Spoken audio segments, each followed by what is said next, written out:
DOS recording you every waking moment. The public has no idea.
Ladies and gentlemen, boys and girls, players from all over the world, welcome to Los Angeles. Welcome to E3 2017.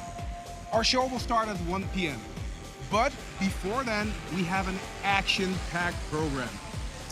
For those of you watching at home, at the office, or wherever you are.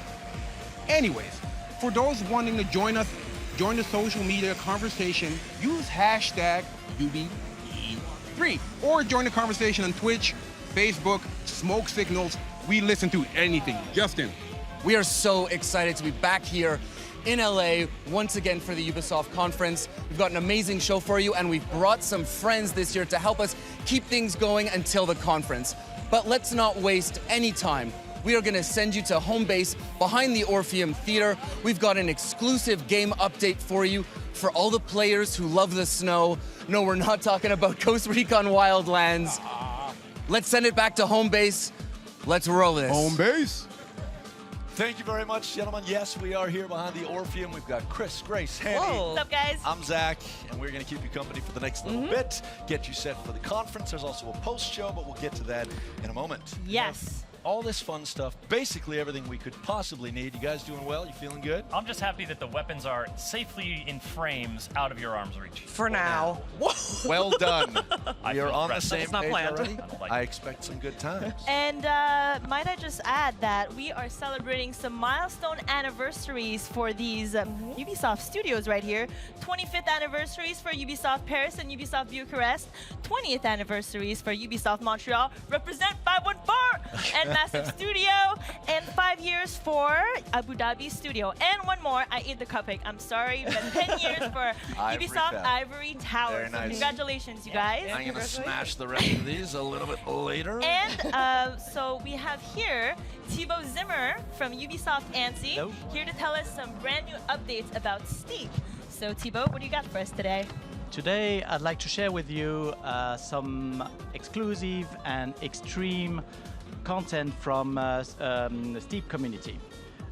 We've been thrilled to see so many of you guys riding around your way in Alaska and the Alps. But as we dream about in ANSI, we want to keep it winter forever. Like Snowpocalypse, basically. Yeah, maybe. You can see it that way. So we invited 5 players to the studio to join us and to test out our next DLC. Let's see what happens. Awesome. So check out this first look, you guys.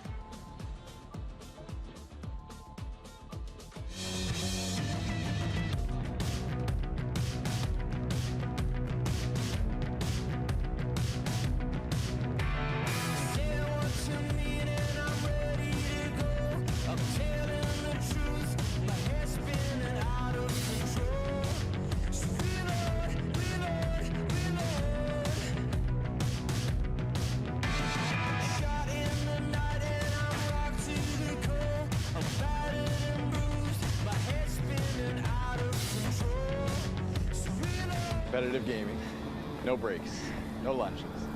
3, 2, 1, let's go. All right, this is good. This is good. Whoop, underneath. Aww. Well, I'm trying this challenge, which is definitely racer. You have to control the wing suite and brake, especially when you turn. That's really cool.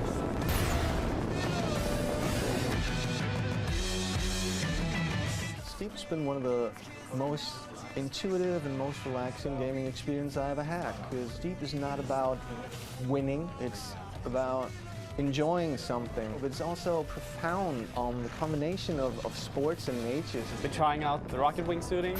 It's really cool. I'm not going to stop anytime soon. I just failed. I'm not giving up on this one. Now they say we can't full boost this right from the start, but we will. Extreme. Full boost, no break. I mean, if you're not going full boost, what are we even doing here? I'm never gonna make this. Yeah. I'm never gonna make it. No, wait, we got it. No! Okay, we can't full boost.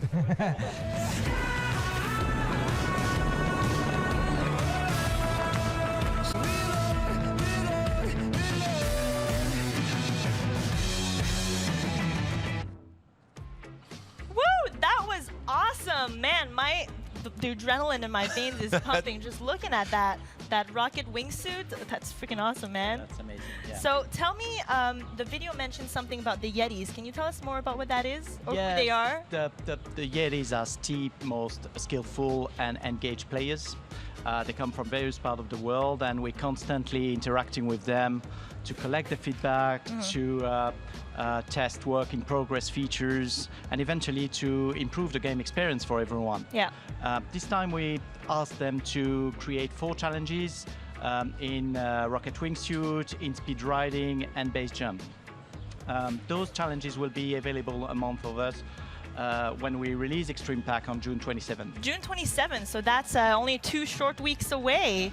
I've heard there's a rumor going around that Ubisoft ANSI goes skiing every Tuesday during work hours. Can you confirm or deny this rumor?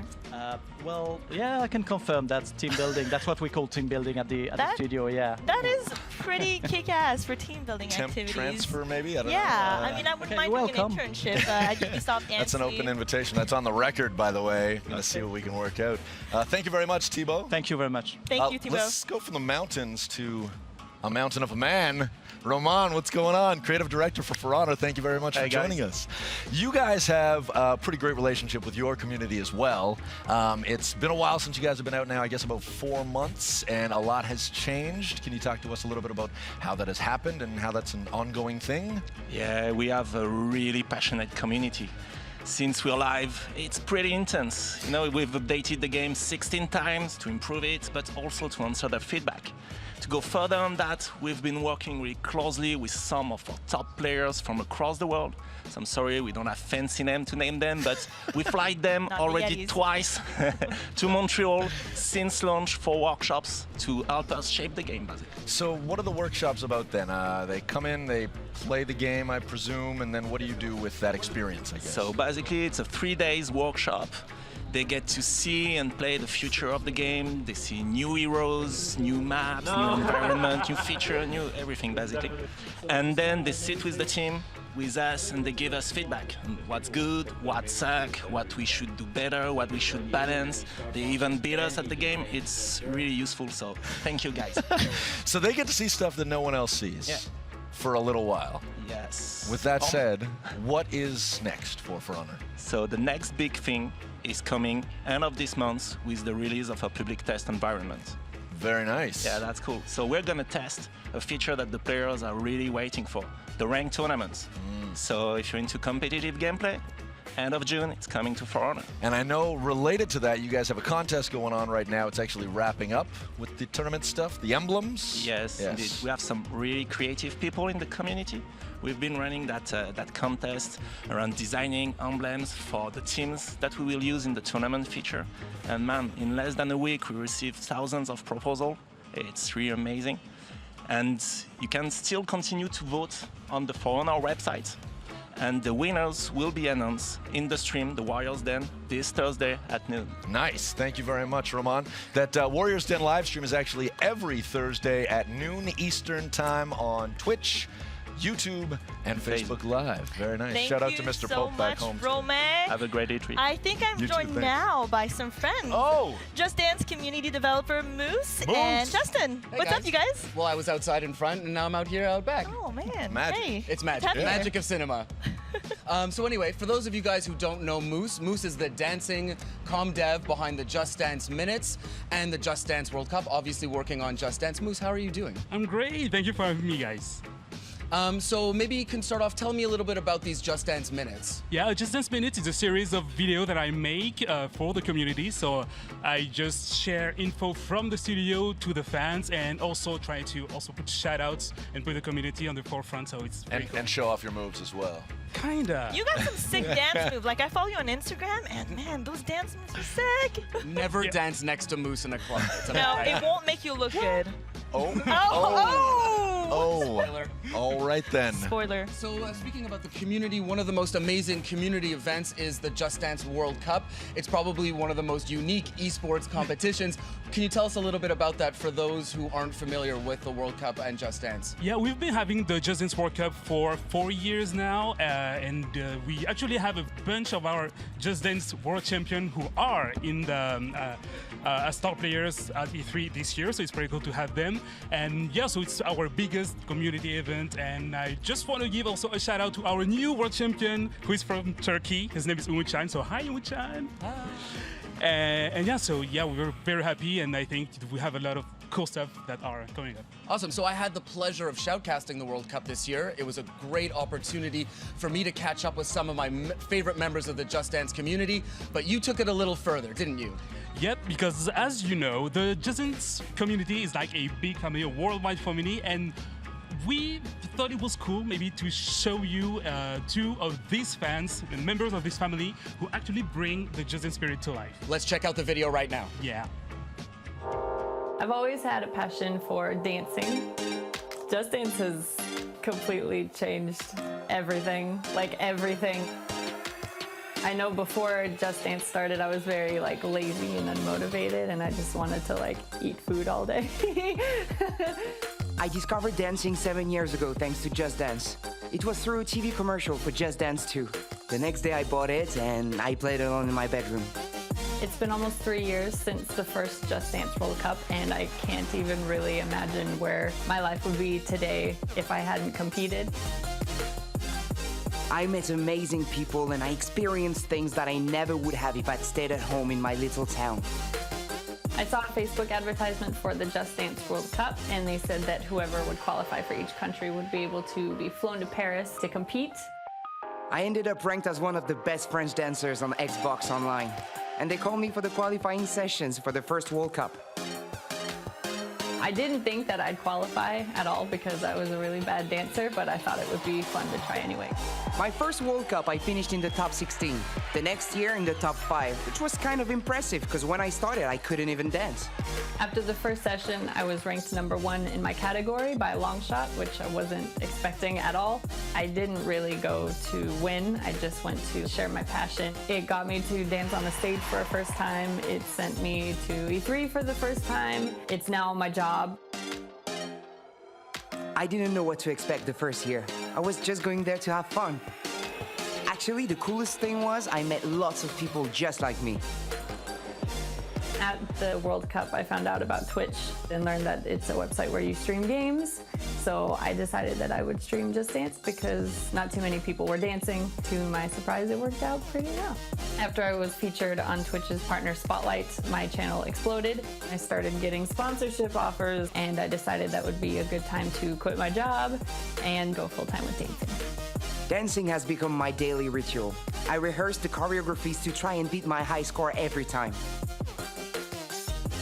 And now I'm doing dance school pretty much every day. It's very hard, and they have us doing everything, like ballet, contemporary, hip-hop, everything.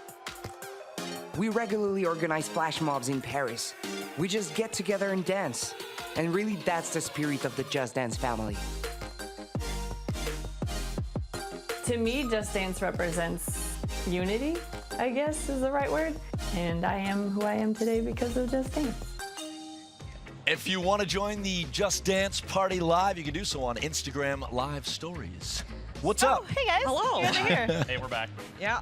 So speaking of social media, we've been following all the conversations on Facebook, Twitter, every single platform, and we have seen some pretty creative predictions for what we're going to show at our conference. That is a very diplomatic way of putting it. Creative. No, but seriously, you guys have been great on social, and we've actually got some tweets we're going to read out here. We do indeed. So as to not give away anything that might be happening, let's all... Poker face. Yep.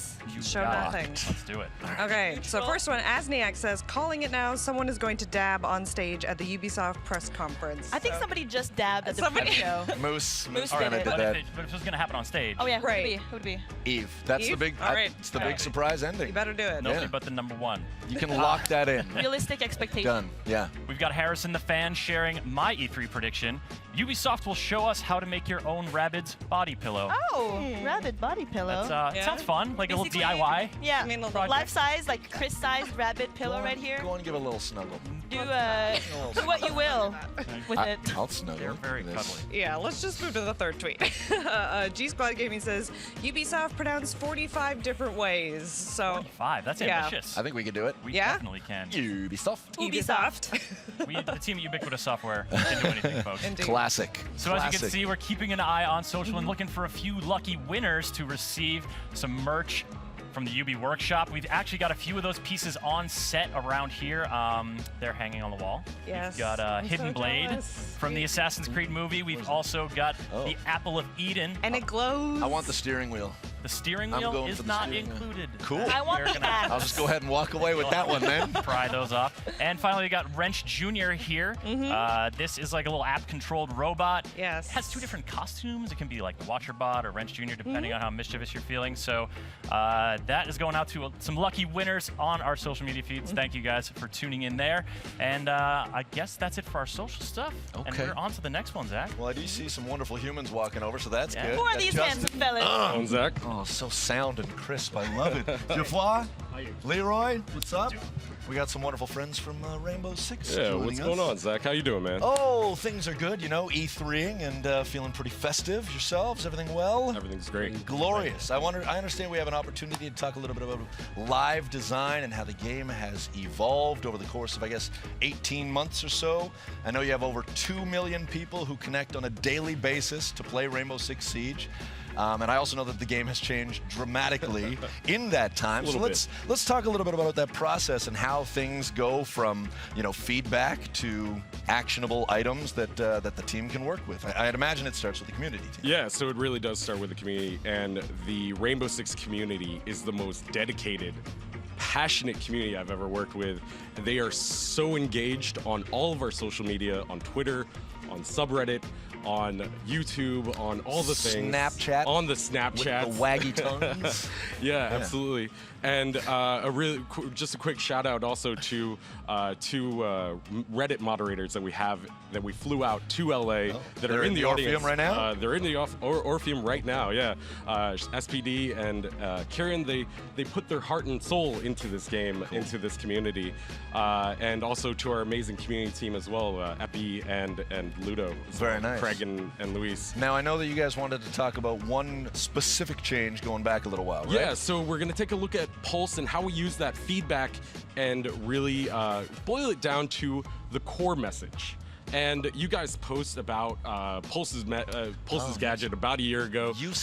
That it was underpowered. It was a little broken. Detector broken. He was a little sad. Too bad. Oh. Yeah, he was a little bit sad. Yeah. So we decided to make him unsad, and and how we do that is pretty much we find that core message of what unbroken or what broken really means, and how we use that and pass that on to these guys like Geoffroy, like the data analysts, and Leroy, like game designers. Right, so I guess as far as data is concerned, it's one of those things where for those who don't engage on social, we talk about the vocal minority, it might not necessarily be entirely reflective of what the entire player base is saying. I guess that's where the data comes in. You can validate all that stuff. Yeah, exactly. So what we do is that we take all this live game data and then we try to correlate the feedback we get from the community, from you guys, to what's really happening in the game. And so what's great when you do game design balancing using data is that you can hear all the players, because like you said, even if you're not vocal on social media,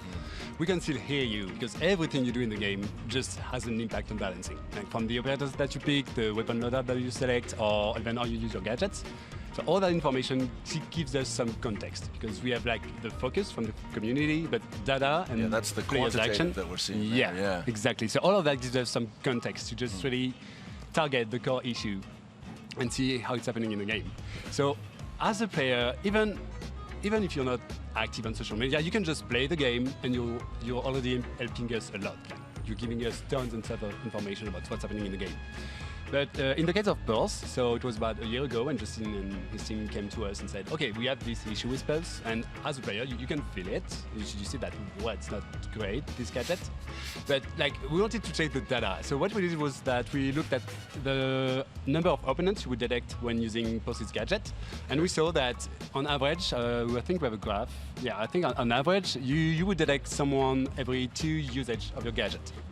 and that is extremely low. So we went to game designers and go, okay, yeah, his gadget is underpowered. It's underwhelming. So they took that into account. They made some changes, and then, as you can see, like the usefulness of those gadgets went significant. Yeah. Wow. So it really went up. So I think Leroy can just tell you what they did. Yeah, they just basically go fix it, and then you do it. Yeah, exactly. Fix it. Yeah, we fixed it, but we knew we had an issue with the gadget itself. So we decided to rework it, and basically we focused on two main problems. The first one was visual comfort. For us, the trade-off between your surrounding environment versus the intel you were gathering was a bit unbalanced. So we make strong visual changes, so it becomes much more easier for you to play with the gadget. And the second change we made was the detection rate. We had to increase it, so it gives you more opportunity to gather intel and to play with it, and it becomes much more fun. And as you can see, there is a strong difference between the before and the after. Yeah, that's really cool. And as we all know, I mean, anytime you issue a change, an update, that leads to more feedback. The cycle begins anew. You guys had some pretty significant changes actually just earlier this week, last week. Yeah, just last week we introduced our first update to Operation Health. Sort of our new direction for Rainbow Six Siege over the next 3 months, where we're really focusing on the core issues of the game. And last week we just pushed live interactive matchmaking, one-step matchmaking, and also the first phase of a balance change to Glass, who, you know, when we introduced that balance change during the mid-season reinforcement, the community came to us and they were like, whoa, hold on a second, like this is a little crazy. Little OP. Little OP, and so we use that information from the community, pass along to these guys, and these guys are starting to roll out those balancing tweaks and try and find the right balance, because no operator is ever really fully, truly balanced. There's no perfect balance, but we're trying to get as close as possible. Yeah, and it's an ongoing thing as well. So what's the early sentiment on the recent changes, the matchmaking in particular? Yeah, so the feedback is that it's too fast, which is not a bad Pump issue the to brakes. have. Yeah, Slow it down, guys. Yeah. People are really excited for it, and we can't wait to show more. And where can people go to find out more? You can find more on rainbow6.com/health, and the patch is coming to consoles very soon. Awesome. Thank you very much, gentlemen. Okay. Enjoy E3. I know you guys are doing like a star player sort of tournament on the floor. That should be a lot of fun. Sweet. Cool. Thank you very much. I'm scooching in. Hey, yeah, hey Zach. Scooch Thank away. you guys. And as always, if you guys want to join the conversation, be sure to use hashtag #UBE3. So we've now seen on a few instances kind of like this meaningful relationship that we forge with our communities, but it's also, I mean, it extends beyond the game as well. Yes, indeed. Like creations, like community creations. Good word, yes. A little fan art, a little cosplay. Yep. We wanted to take a few minutes now to share some of our favorites. This is Community Creations. Boom. Always looking and listening for critical feedback about our games, the Ubisoft community team also finds and loves to share weird and wonderful creations. From Team Geo crafting a functional Rainbow Six Siege drone and bringing it to the Six Invitational in Montreal, to the guys at Rooster Teeth immersing themselves in the destructibility of barricades. Rainbow Six-inspired interior decoration can use anything from physical sledgehammers to digital paint, like these pieces, which come courtesy of Deadbird. While subreddit user Darkhar95 and streamer Yesterday's Lie just kill it with the cosplay. If you've ever ventured into the depths of the For Honor subreddit, you know it is rich in the dankest of memes. Jeb192 has done a few of these beauties, some of which go on for an hour. This man, Pan, should be knighted for his handcrafted Warden cosplay. And we just love these pieces from Sabo6, Shengi Sun, and Fragment. Most kids make birdhouses in woodshop, but Kyle Davidson crafted this Ghost Recon Wildlands skull for an A+ from us. And Neom's haunting El Sueño clearly favors intimidation over hygiene. Meanwhile, Nerd Out released this beast called Kill a Ghost. Baby, you're not. Here I come. You can't hide. Gonna find you and remind you. You cannot kill a ghost. shiny Windows supercut of Watch Dogs 2 characters looking directly into the camera is a great example of the joy that comes from falling down that YouTube rabbit hole. YumiXO and Dratova give us a couple of our all-time favorite renditions of Wrench, and the cosplay out there has been incredible. Thumbs up to all of you, and shout out to Aspira for her kick-ass Sitara. And have you ever wondered about the effectiveness of Marcus's Thunderball? Well, the guys at Zombie Go Boom asked and answered. Check out the full video for the gory details. And oh, they also happen to do one for the Assassin's Creed Hidden Blade. Great real-life videos are hard to do. We know that. But the creative minds from DiffView absolutely nailed this one for Far Cry Primal. The environment shots, the furry companion, the combat, and even love for the HUD. It's all very much on point. And these pieces from Magic Skull and Nami Yami are wicked. So much love to spread around from the Division community, cosplayers like Eidolon Fox, Matt Shields, and the legit Miss Lauren are all great. At just 16 years old, Radu and his friends are basically making their own Just Dance. The choreography, the dancing, the motion design, all home-brewed and incredibly impressive. And while there are tons of amazing videos for Steep, this one from David Lafargue is truly unique. These extreme athletes recreated the reveal trailer shot for shot, but took it one step further. Steep.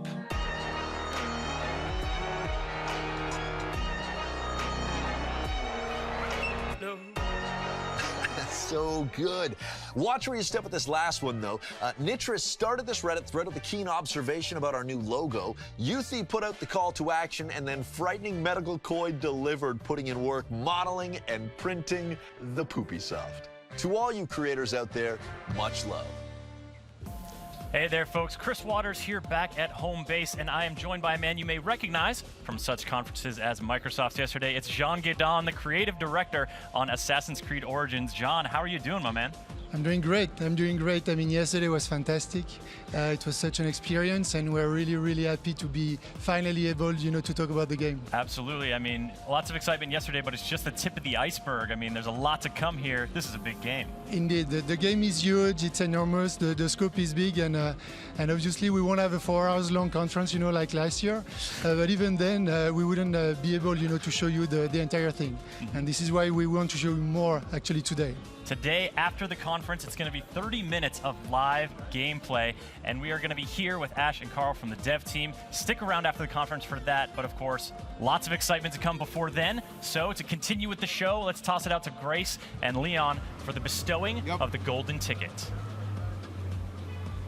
Hey guys, it is crazy out front and the theater is almost full, but I think we've got room for one more, which means that yes, it is golden ticket time. Woo! Woo! So let's see if we can make somebody's day by giving them the best seat in the house for our E3 conference, which starts in just a couple minutes, yes? Yep. Now, playing video games is one thing. Trying to tell your parents you want a career in video games is one different kind of thing. I mean, some parents think that all we do is play games all day long. For the record, it's not true. That's not really true. I'm very happy, though, that when I told my parents about the fact that I started working at Ubisoft, they were very supportive after drilling me with questions about what I was actually doing. Anyway, the next video dives right into that matter.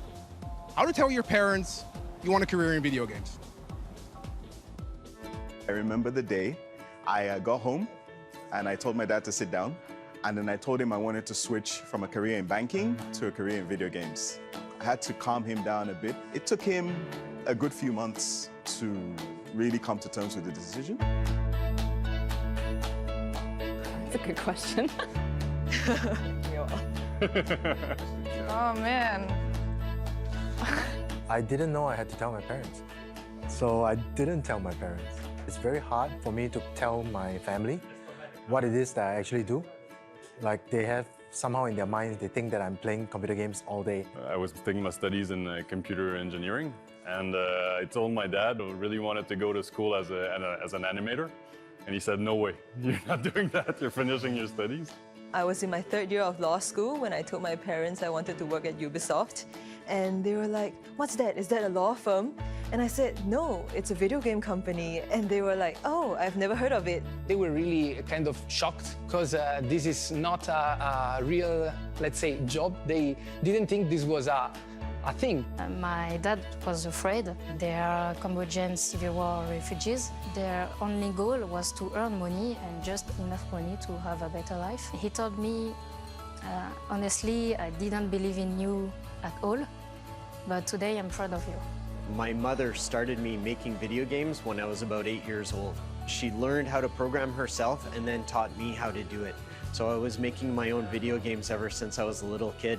My house burned down when I was 9 years old, and we were left with nothing, no toys, nothing between the three brothers. And we would use catalogs and basically bring to life role-playing games using, pen and paper and our own imagination. From there, my mom kind of knew that I was going to explore something from that creative side. And she's always been super supportive of that endeavor. My mom was super supportive. She just gave me a thumbs up and said, go for it. My dad was supportive as well, but he thought it was super childish and that I'm going to grow out of it one day. So now I'm 37 and I still haven't grown out of it, and I think he's very happy for me. He sees how happy I am. Sometimes she'll try and tell her friends, oh, my daughter writes for video games, and they'll say, oh, what's that like? And she'll say, I think she makes the words come out of the characters' mouths, so, bless her. She supports me, and that's all that matters. Now he's happy for me, so I'm glad I did and didn't hide it. Don't hide it. Explain to them that being in the video game industry isn't just about sitting there all day long playing video games. If your parents support you, then that's great for you. But if your parents don't support you, you should just tell them anyway, because I think that having your dream job is worth the risk. Just be honest, I think. Let them know that you're passionate about it. Let them know why you want to go into this. Don't choose a career with your brain, but choose something that your heart tells you to do, even though that sounds really cheesy.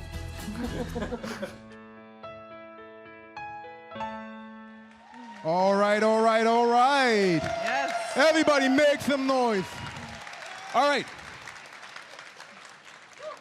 So like every year, we select a golden ticket winner. Kaze here, how are you feeling? I'm feeling great. Make some noise for Kaze, our golden ticket winner. All right, Grace.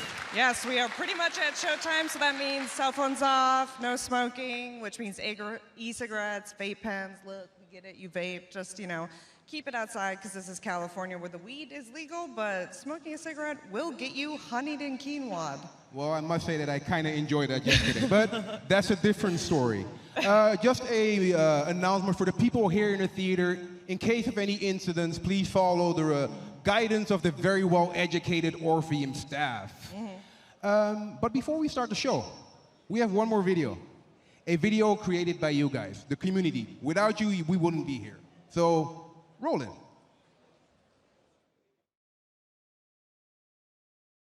Oh, it does land! It does land! Let's get in it, boys! So sick. DTF, No way. Get in. No wait, way. let me take a screenshot. We gotta spend the wave. Let me take a screenshot. Wait. Turn Come around. on. Turn around. No, we gotta go. Turn I'm around. going in. Turn towards me, Trig. I'm looking. Go. All right, go. Get the fuck out of here. Let me get one of you guys. Hang on. Oh, don't leave me. Don't leave me. Don't leave me. What can I do?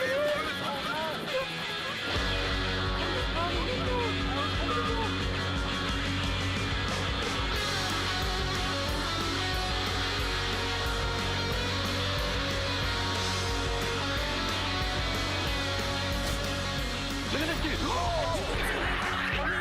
Oh my god, it's Spartan Rambos. It's Spartan Rambos.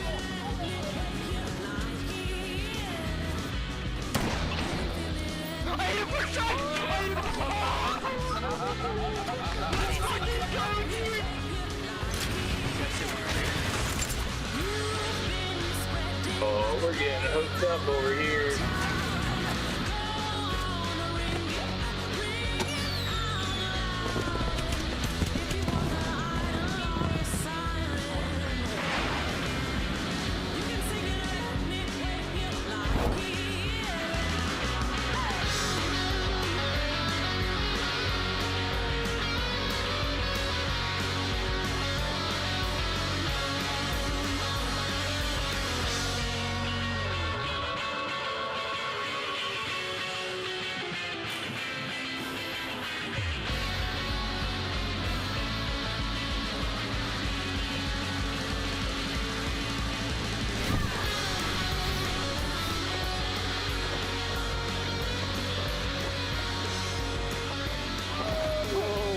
like I was up there in the air forever.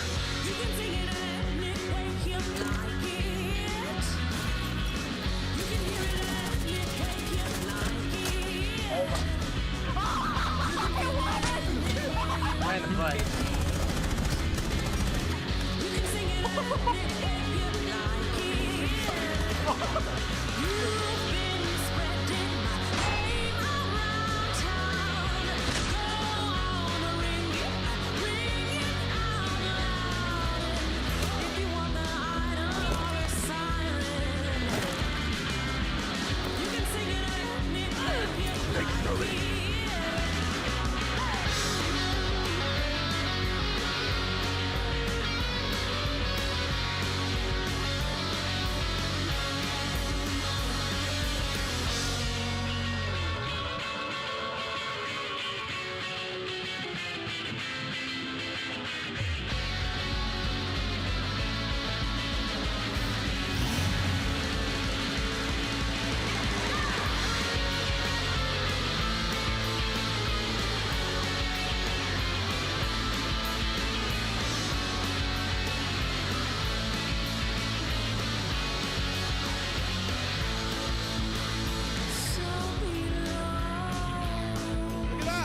Maturity at its finest right here. There you go. Look what I found.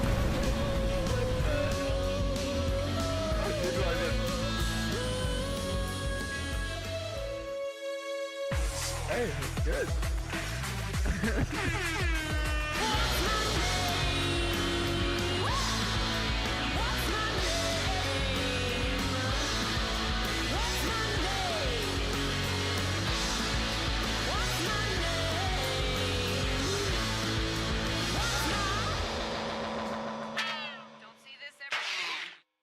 You can't just say balls and play. Guess maybe you can because it's #1 in the App Store. It's like Brick Breaker, except there's no challenge because I just catch the ball. What? Oh my, whoa. Oh my god, I'm so powerful. I'm getting emotionally invested in a game about balls called Balls. This is way more interesting than I was expecting. Okay, hold on. If you are just joining us, Hey everybody. Hello. If you're just tuning in, you are 2 minutes away from Ubisoft's E3 2017 conference. As you can see, we are backstage. We are behind this giant screen, 8.5 million pixels of glorious. Wow. Yeah, so in just about a couple minutes, as you can see, our devs are behind us. They're getting ready for the show. Let's check in and see how some of them are doing, maybe. Jason?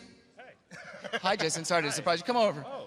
So this is Jason Schroeder from South Park. How you doing? I'm doing fantastic. I'm very excited for Ubisoft's games. Yeah. So you guys had an amazing conference last year. What can we expect this year?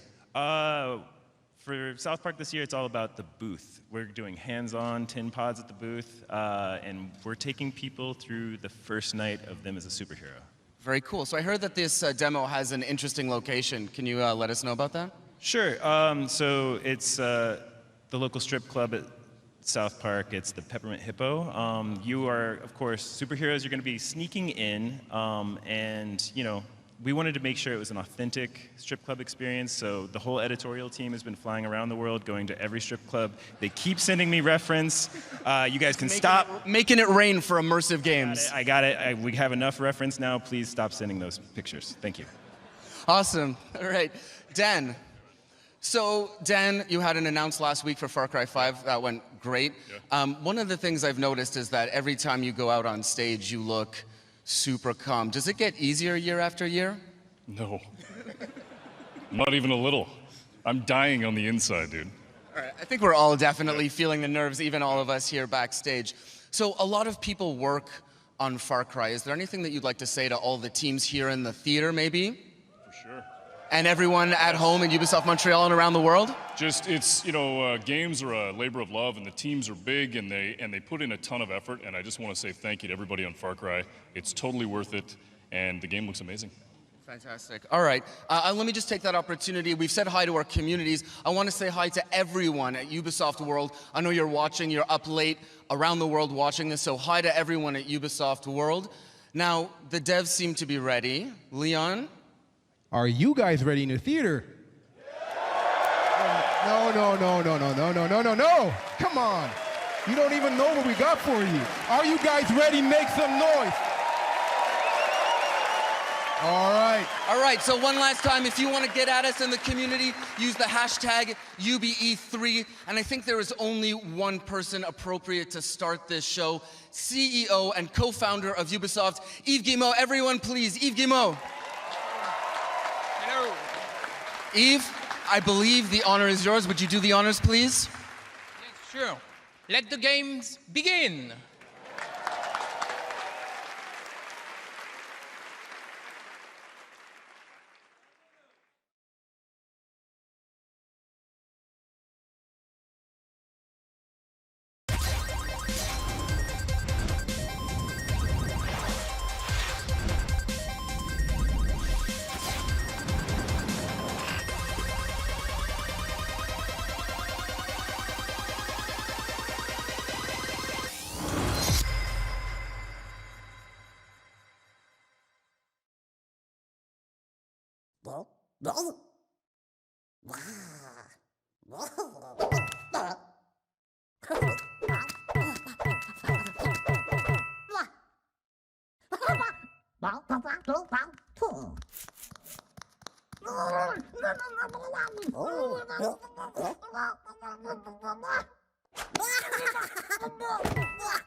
Hello, everyone, and thank you.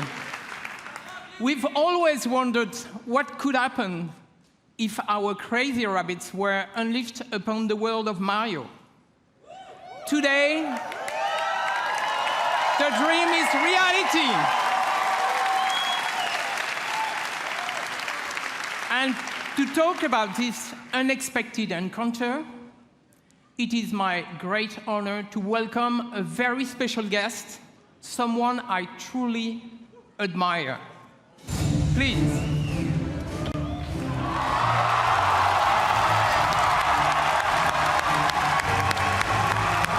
Ladies and gentlemen, Miyamoto-san.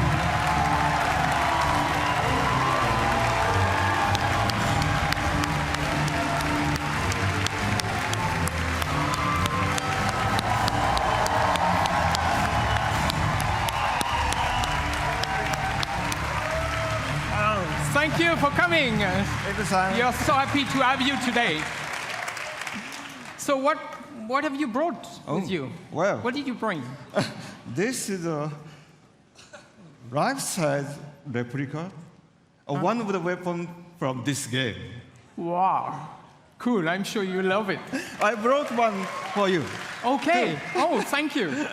Wow. Woo. So let's take a picture.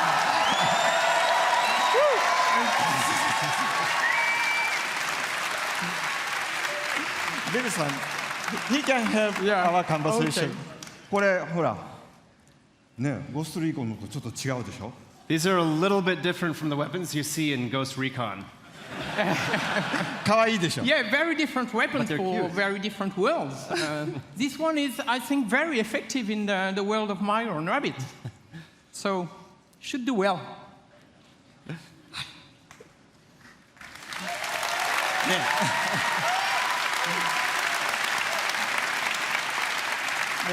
I'm so proud of Ubisoft's long-standing collaboration with Nintendo. You know, from the DS to the Wii, and more recently for the impressive launch of the Switch. You know, it has always been, we have always been inspired by Nintendo and by all the great work you have been able to do.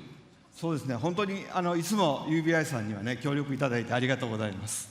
Yes, thank you very much for all the work that we've been able to do together over the years with Ubisoft. もうほら、出会ってから25年ぐらい経つんですよね。I mean, Yves, it's already been about 25 years since you and I first met. で、E3 とかに来るたんびに UBI さんのブースを僕は訪問して、でビデオで撮ってもらって、社内のビデオに登場したりしてましたね。And every year at E3, you're kind enough to invite me to your booth, and we get to take lots of pictures and videos, and I've even recorded messages for Ubisoft employees in the past. でそのたんびにね、なんか UBI の開発の皆さんのすごい任天堂ゲーム愛みたいなものを感じてきました。So over the years, I've always felt the deep, heartfelt passion that Ubisoft developers have for Nintendo and its characters. それは一方でね、僕は同じ開発者としてライバルですから、こう戦う姿勢で頑張ってきたんですけど。But on the other hand, because we're both software developers, we've also looked at each other as kind of rivals and tried to see who could make the best software. けどイブさんからラビッツの人形をもらったりいろいろして、僕の席の前にもラビッツがいっぱいあるんですけども、そういうラビッツのヒューモアはすごく理解してました。But of course, I've known the Rabbids characters for many years, and I have many Rabbids figures decorating my desk. And so I've always been a fan of the characters and their humor. だから今回の話があった時にラビッツがどんなユーモアをこうゲームの中で見せてくれるかすごい楽しみにしてたんですね。So since this project first started, I've been very excited to see what kind of humor the Rabbids could bring to the Mario world. でただダビデさんに会った時にね、ダビデさんに一つだけお願いしたんです。So when I met Davide-san, who is the creative director of this game, yes. When I met Davide-san, I had just one condition for this project. 絶対こうジャンプするゲームとかそういうプラットフォームゲームじゃなくて、マリオで今まで作ったことのないジャンルのゲームを作ってほしいとお願いしました。I said, whatever you do, don't try to make a jump game or a Mario platformer. Try to make a Mario game that has never been made before. よかったですね。And it's great. And I can tell you, it was an exciting, very exciting challenge for all our teams. And I think we've done something you will love. So, thank you very much for giving us the chance to perform on this game. はい、本当にこうヨーロッパで作るとこんなものができるのかとかね。それからUBI さんやっぱりアクションゲームをちゃんと作ってる会社なんで、こう単性のストラテジーゲームというもののちゃんとこうテンポのいいゲームが出来上がりました。And so, of course, because the game is being made in Europe, it has a very unique flavor to it. And of course, Ubisoft is very good at making action games, but this game in particular has a great layer of strategy and tactics to it, but with a very good pace. Yeah, no, it's going to be fresh, actually. So now let's welcome Xavier, the producer of the game, and he will show us the game. So thanks again. Thanks again, Miyamoto.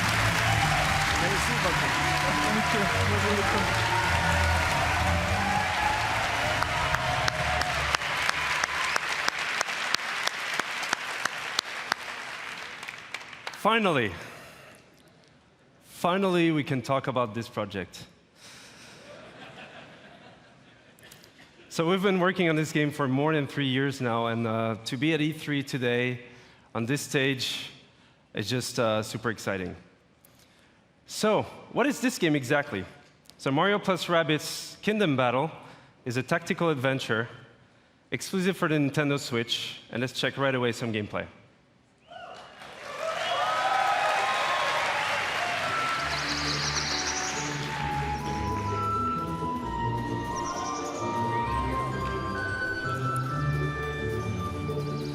So the rabbits have been teleported into the Mushroom Kingdom, and it made the world completely unstable and chaotic. So Mario, as a true hero, wants to save the day, but this time with some new friends.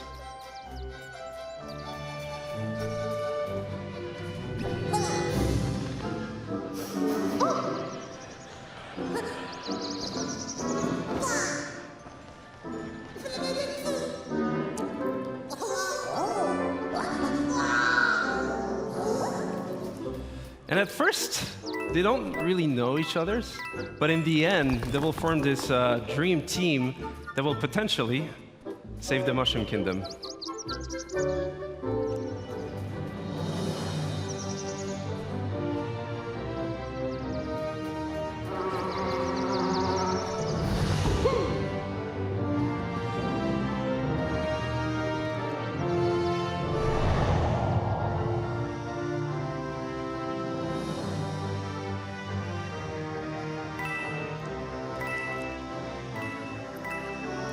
And as the game is a turn-based tactical adventure game, combat is a really big part of the concept. So you'll fight wave after wave of rabbit that somehow turn bad. And what we see here is just the very beginning of the game, so it will be perfect to talk about the combat basics. So the two flags you see on the screen here is to tell you this is a battlefield zone. So you'll switch from exploration mode to battle mode. The blue zone is your zone of movement, so you move anywhere you want in that zone. But you can also use battlefield ingredients, such as covers for protection. So Rabbit Luigi here using half cover or full cover. And we also have what we call team jump. So by jumping on your teammates, you can expand your zone of movement. So here, Rabbit Peach, using Mario, she's able to flank the enemy. So you can also attack the enemy behind that cover and expose them by destroying that cover, which is really interesting in terms of strategy because for the next turns, you'll be open for attacks. And last but not least, techniques. So from defensive ones, like Rabbit Peach shield boost, or offensive ones, like Mario's Hero Sight. He's able to attack the enemy even if it's not his turn, as soon as the enemy moves.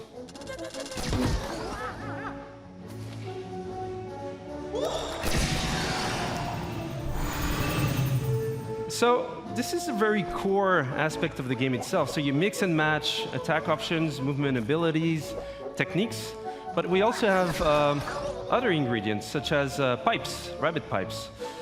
So those give you a good move to flank the enemy. So here, for example, Rabbit Luigi goes into the pipe, out of the pipe, dash the enemy, goes for Mario, team jump, land behind the enemy in one single movement sequence, and then finish off the enemy.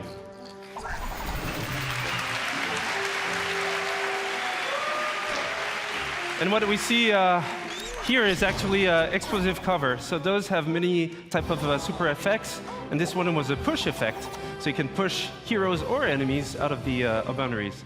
So again, this is just a glimpse into the basics of the game. And as you progress into the game, you have more tactic tools. You'll be able to do more combo setups. You'll be able to use different type of heroes, different type of weapons, in order to battle your way through the kingdom.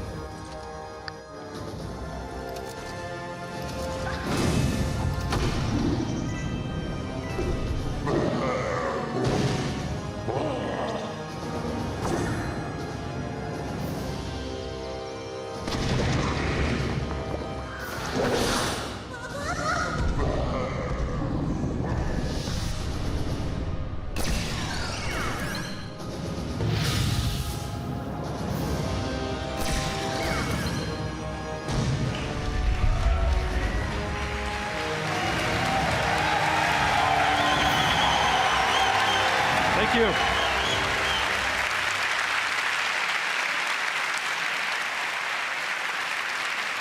Thank you. And that's just a glimpse into the game itself. But first and foremost, this is a project done with passion, with our hearts. So it would not exist otherwise. So we just can't wait for you guys to try the game at E3 this week. For those who are not at E3, you'll see online coverage, videos, and surprises. So have a great conference, have a great E3. Thank you.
Hi, I'm Ashraf Ismail, game director for Assassin's Creed Origins. I've waited a long time to say that.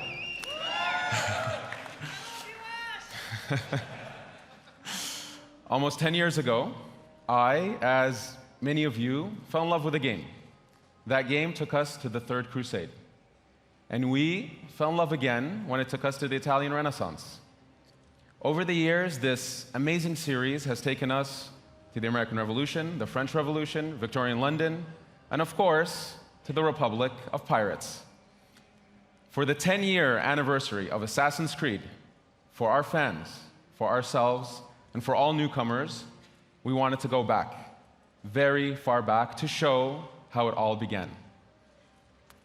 Since Black Flag, over the last 3.5 years, we have poured our energy, our talent, our passion into bringing the land of pyramids, pharaohs, and mummies to life, to bring ancient Egypt to life. Now, Egypt challenged us. It fundamentally challenged us to reinvent what it means to be Assassin's Creed. And over the next few days, you will see, play, and feel this reinvented experience. I am deeply honored and proud to be here representing the amazing work of a phenomenal team, and thrilled to finally be able to show you this beast we have been building. Without further ado, here is a taste of Egypt.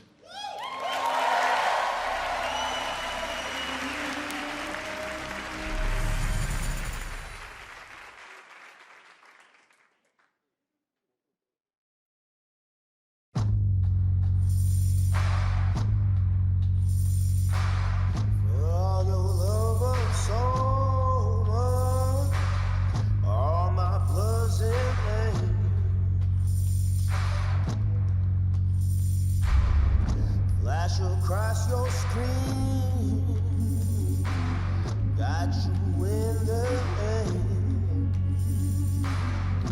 15 minutes of freedom, still can fit so many. Still relax your chain, yeah. All my blood is in vain.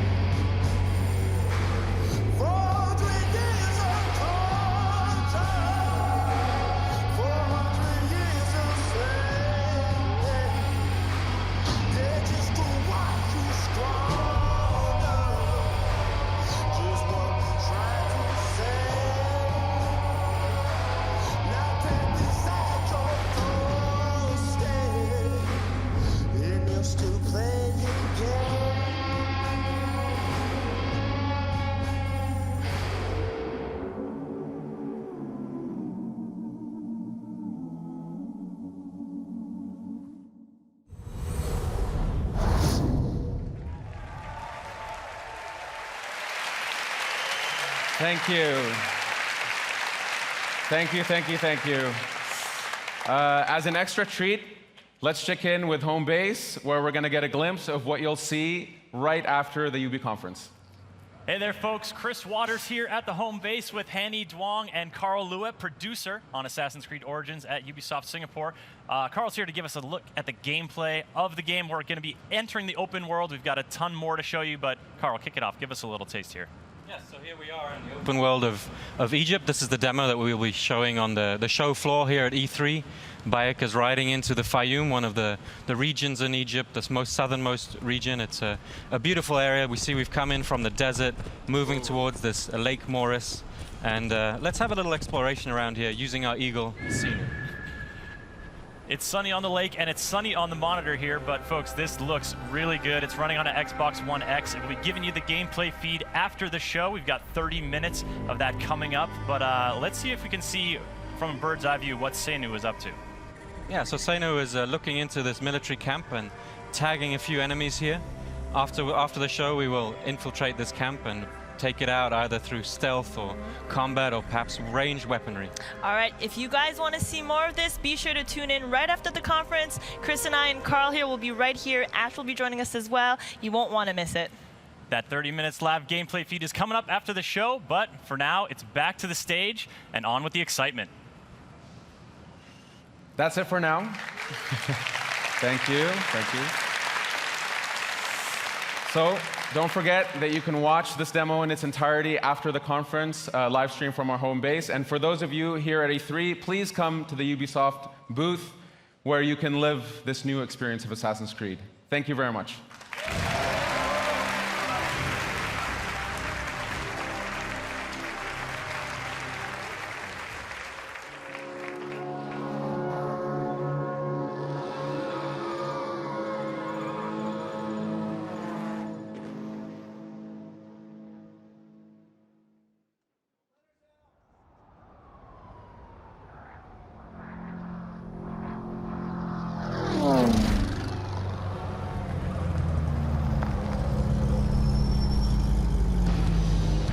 Hey, here's your chance.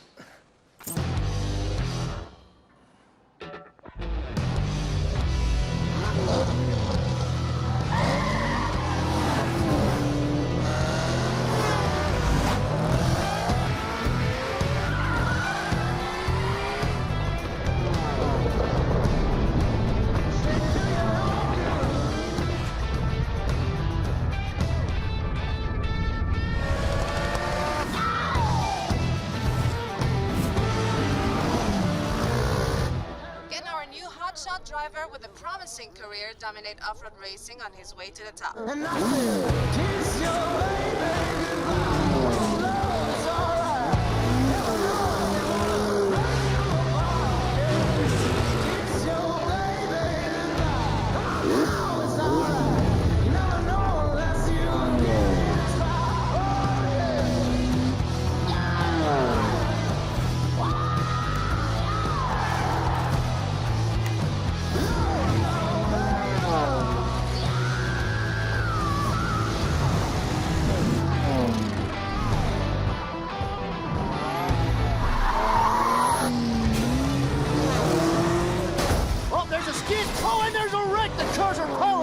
Our champion swerves around it brilliantly. Now that's the skill that wins no matter what the engine, no matter what the track.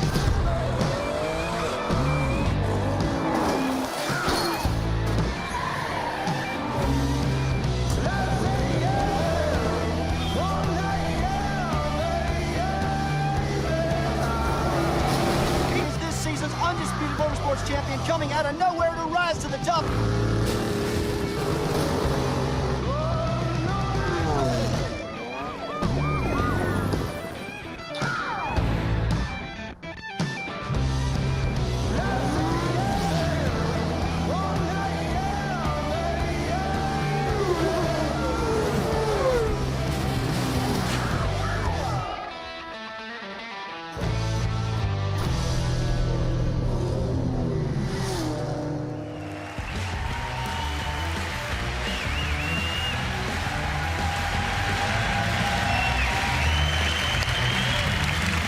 Thank you.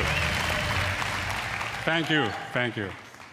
2 years back, the crew took the driving genre out there to the big, wide, open world of the USA. Thanks to our players, we have taken this iconic vision to the next level. They showed us what they liked and what they wanted to see in the futures. Now, it's time to take it way beyond driving. I am Stéphane Bellet, Creative Director. This is The Crew 2. Yeah, thank you. Thank you. Here in the US, motorsports are louder, bigger, edgier than anywhere else in the world. Drivers and fans meet across the country and celebrate a common passion for all things motorized. Now's your chance to join in. Ladies and gentlemen, welcome to The Crew 2, home of Modern Nation.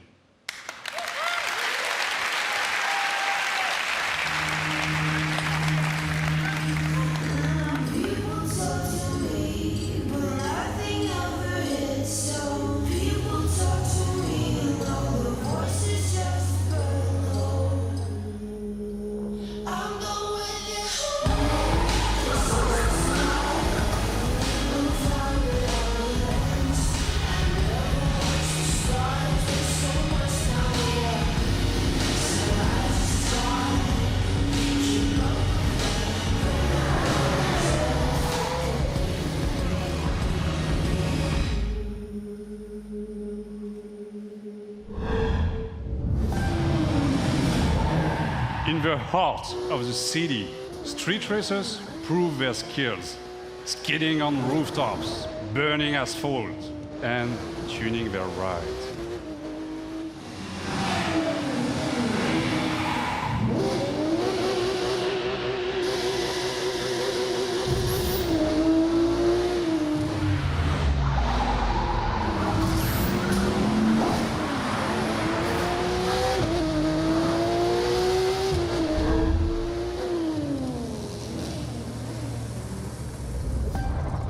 Forge your own path off-road through the striking beauty of nature.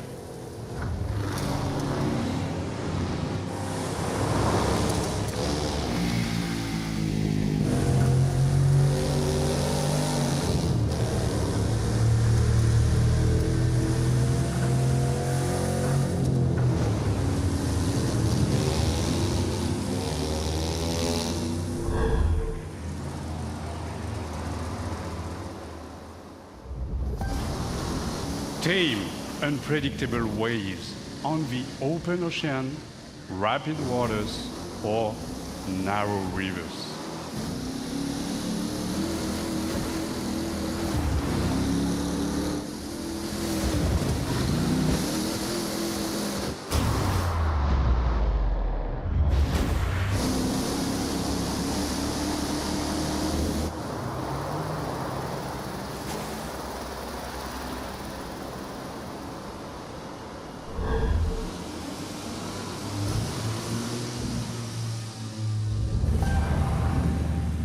Fearless pilots rule the skies, spin between buildings, through the clouds, among stunning perspectives.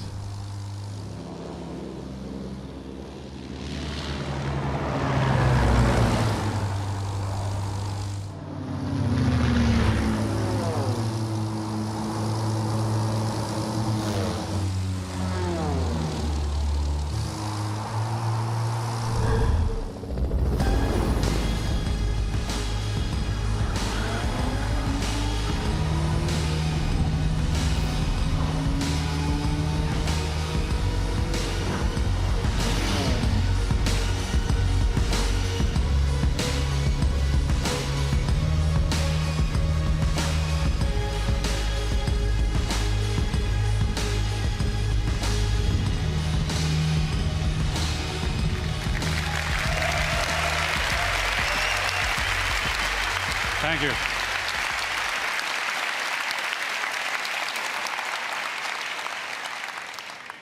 All across the country, high-octane contests await you. Take the lead on modernation. You've had a glimpse of the Crew 2. Register now for beta access or play the demo at the booth. Experience TC2 for yourself. Enjoy the ride. Thank you.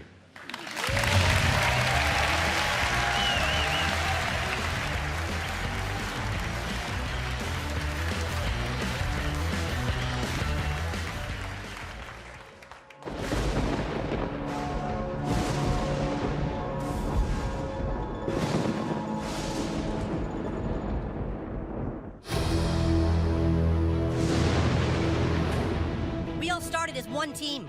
We all wanted to be superheroes for the same reason. You're a traitor, Tweak, and now you're with a group of super traitors. This was started by you. We aren't the ones who walked out of the fucking franchise, Mysterion. Why would the Freedom Pals help us? We send a spy, someone in our group who pretends to want to switch sides and join Freedom Pals. Somebody who they don't know very well. All is fair in love and war, Freedom Pussies. You fucking animal. You've got problems, new kid. Whatever you did last night got a lot of people's attention. Bad people. If you need information, just know you can rely on Call Girl. Who the fuck is that? So I guess now any fucking asshole thinks they can be a superhero. We're gonna rip you apart. Dude, Mysterion is pissed at you, new kid.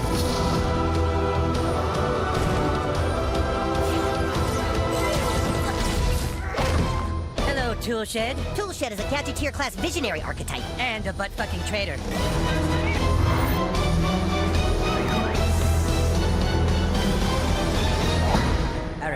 You must listen to me. Get out of my head, Timmy. Your franchise is going nowhere. Face the truth, Eric. You guys are kind of douchebags. He just called us douchebags in my mind. He did? Southpaw, the fractured but whole. Available October 17th.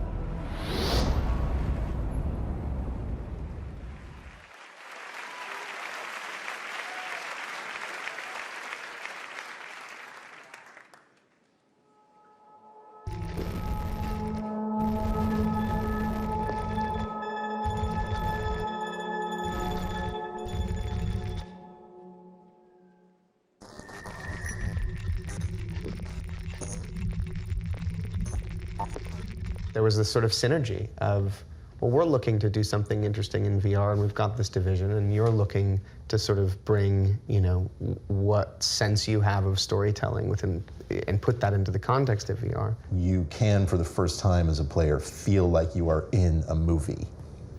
That's a really good word for it. We want you to take off the gear and still feel unsettled.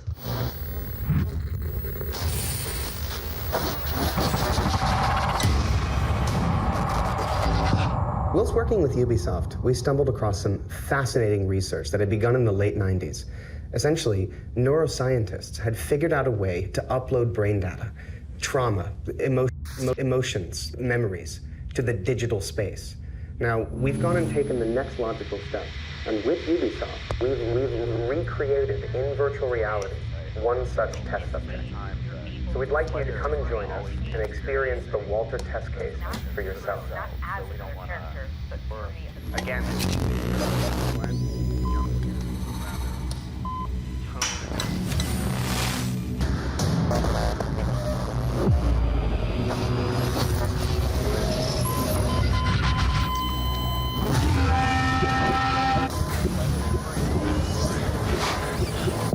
What you're experiencing is a recorded consciousness. It's not unlike watching a movie, so no matter how real it may seem, it can't hurt you. You are completely safe. You are completely safe.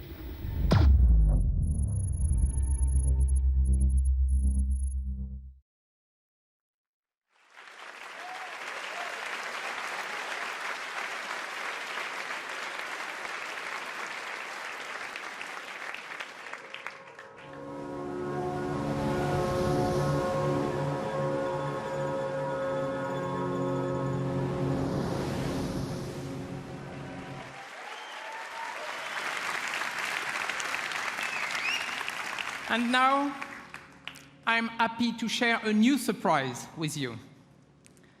Building on the legacy of one of our most popular worlds, the super talented teams of Ubisoft Singapore came up with something really, really unique. So I want you to see that and enjoy. Thank you.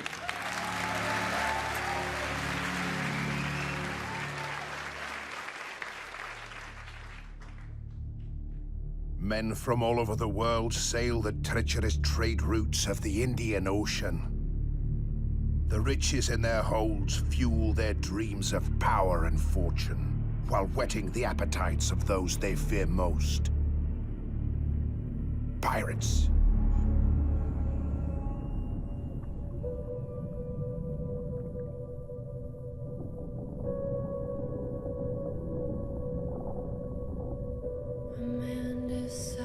After 70 years, the way he goes therefore is to unlock the door. No, we're never gonna survive.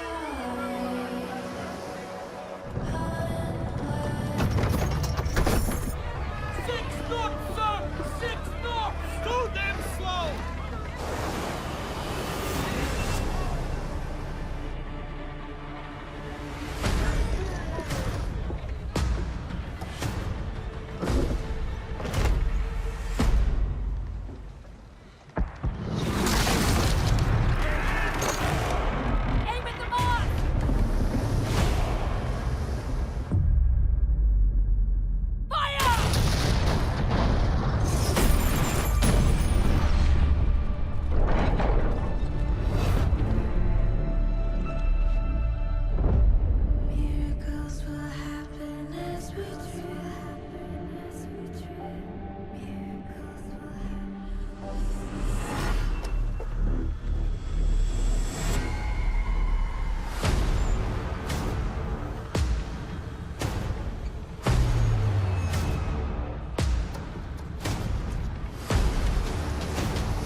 120 days. That's how long the average pirate survived a lawless life on the seas during the golden age of piracy. I'm Justin Farron, the creative director for Skull and Bones, and this is your chance to not just survive, but to climb the food chain and surpass the legend of every pirate who ever sailed the high seas. Since bringing innovative naval combat to Assassin's Creed, we at Ubisoft Singapore have set out to bring you the ultimate pirate experience. A tactical action game where we take that naval combat to the next level, mastering the ocean and its winds at the helm of ships armed to the teeth. Skull and Bones takes place in a shared systemic world where you can sail solo or form a gang of pirates with your friends, and together terrorize the trade routes of the Indian Ocean. Season after season, you'll collaborate and compete with other bloodthirsty players, even execute ruthless betrayals in order to become the ultimate pirate kingpin. Now I'm proud to share with you the Loot Hunt, one of Skull and Bones' 5 versus 5 team-based PvP modes. Right on, right? We've just received intel that merchant convoys rich with treasure are sailing just off the coast of Madagascar. But beware, there are other pirates also looking to plunder the PvP disputed waters of the Indian Ocean.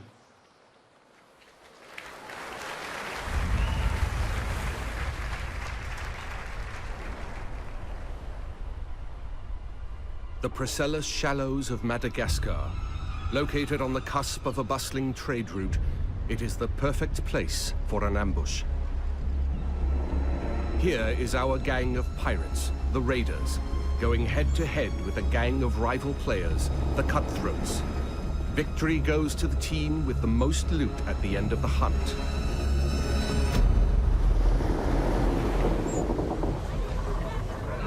Are we ready for a hunt? Knowing how to sail with the wind is a pirate's most precious skill. Use the winds to increase your speed or to position yourself for tactical advantage in battle. To reap the most rewards, it is best to split up, some going inland, others keeping to the open sea. Each warship has unique strengths. The frigate's hull is reinforced, its arsenal equipped with numerous culverin cannons. The brigantine is devastating up close, with a battering ram designed to break any resistance. The sloop of war kills from afar, with its crippling long-ranged mortars and precise long 9 cannons. Sail! Flying hostile colors!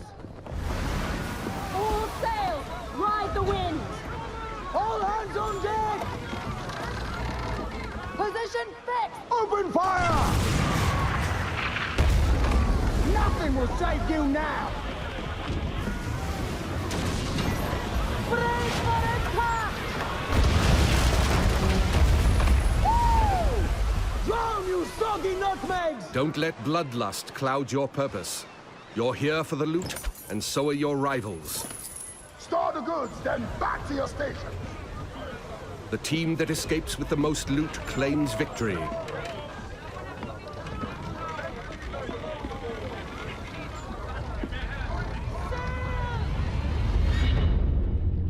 Searching for more targets on the horizon, our sloop of war spots a rival pirate ship further inland.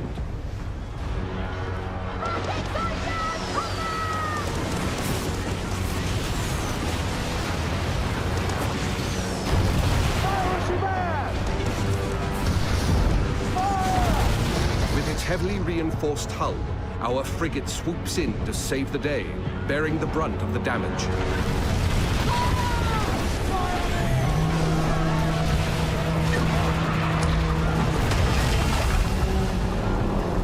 Another day, another victim! Speed, Mr. Mercy! Vamos con todo! Our gang of pirates is now taking aim at the frigate, and it will take team coordination to take her down. Fuego! Hold tight, lads! That ship's badly damaged! They're killing! We can take their ship! With the enemy ship's broadside now vulnerable, our frigate rushes in to board her. No water!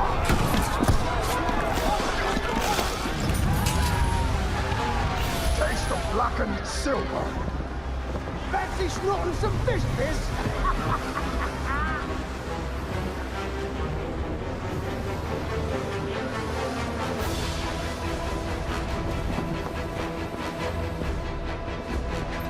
We've got pirate hunters! It's the Rat Fleet! Man o' war! Rockets away! Pirate hunters have been sent in, signaling the end of the hunt. They target the pirates with the most stolen loot. Time to make our escape, Captain, or we are good for the news. They're firing mortars! Full tilt, Silbo, full tilt! The pirate hunter defenses are so strong that the only option is escape. The brigantine is sacrificing herself to buy time for the frigate, who carries the most loot.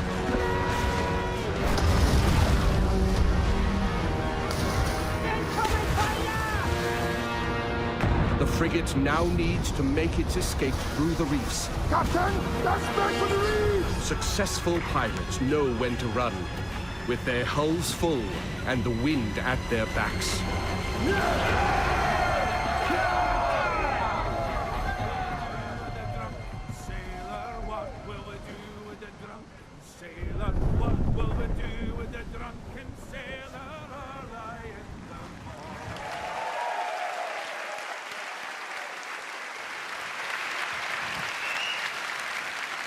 Thank you all very much.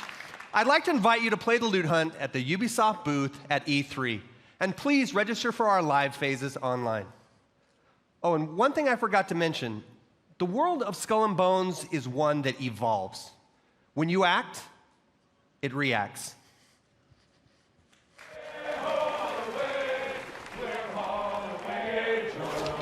That if I did not kiss the girls, my lips would grow a moldy. Way, ho, away, we'll haul away.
너에게 날 맞추지 마. 나에게 더 바라지 마. 거품처럼 커진 맘을 버블 버블 버블 팝 버블 버블 팝 있는 그대로 생각해봐. 보이는 대로 날 바라봐줘. 거품처럼 커진 맘을 버블 버블 버블 팝 버블 버블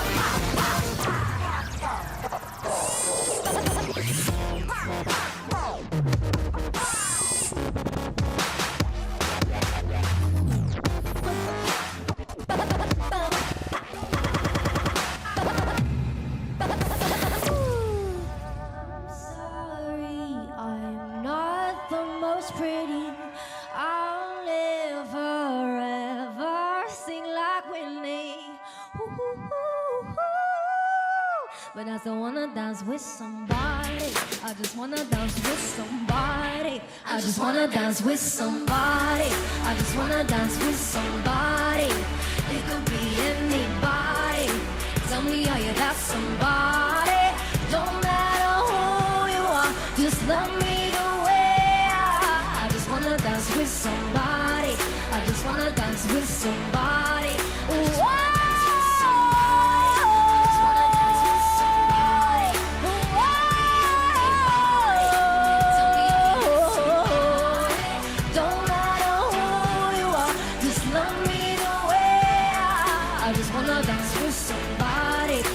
wanna dance with somebody.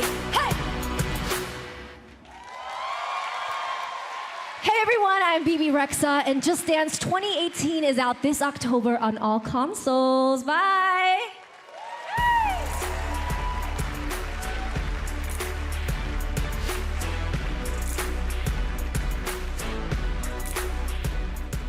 You use it as a telephone. You use it as a camera. It's your music player, your flashlight, calculator, and GPS navigation device. But now, finally, the most high-tech company in the world has unlocked the mobile phone's true potential so that it can do what it was truly meant to do. We are playing Cowboys and Indians.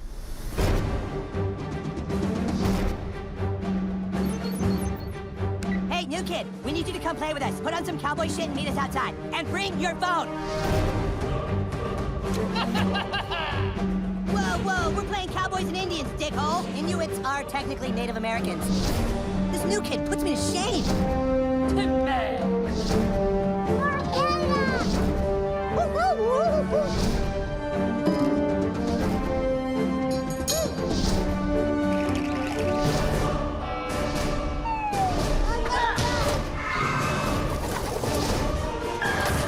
Rip these guys a new asshole, new kid. Phone destroyer!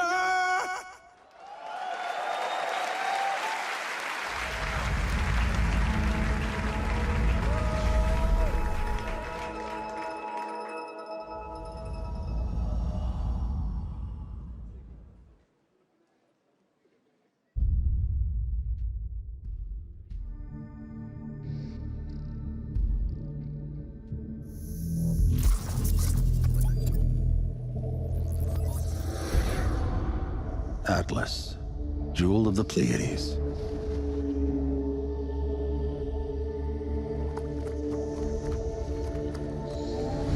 Nova took us to the stars. Each new world more incredible than the last. We had no idea what was waiting for us. The Legion. It consumes everything in its path. They've never used Starlink before. Go show them what it can do.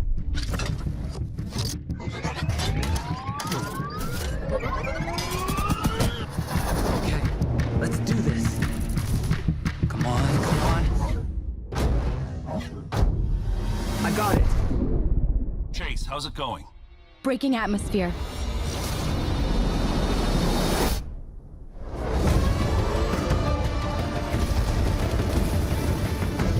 Let's even the odds.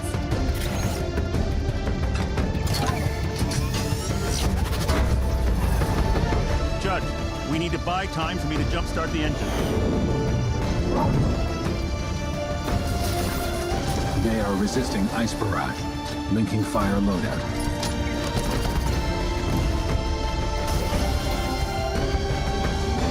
We're up against impossible odds, but together we will adapt and overcome.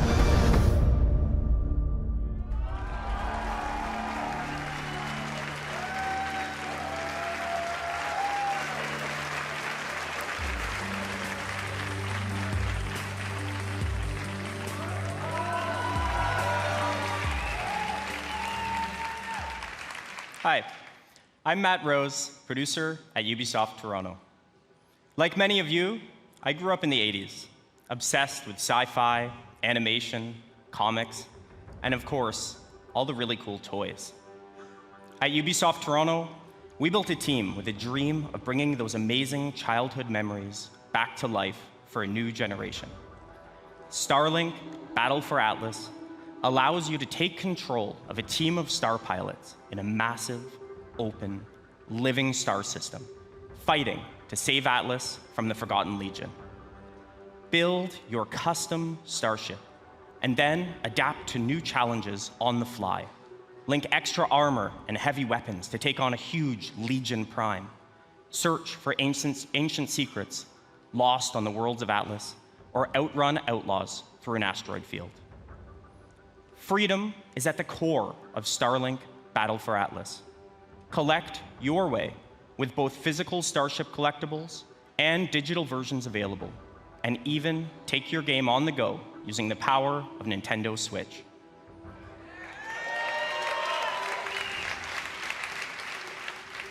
Visit starlinkgame.com for more information, and stay tuned for many more surprises over the coming months. Thank you.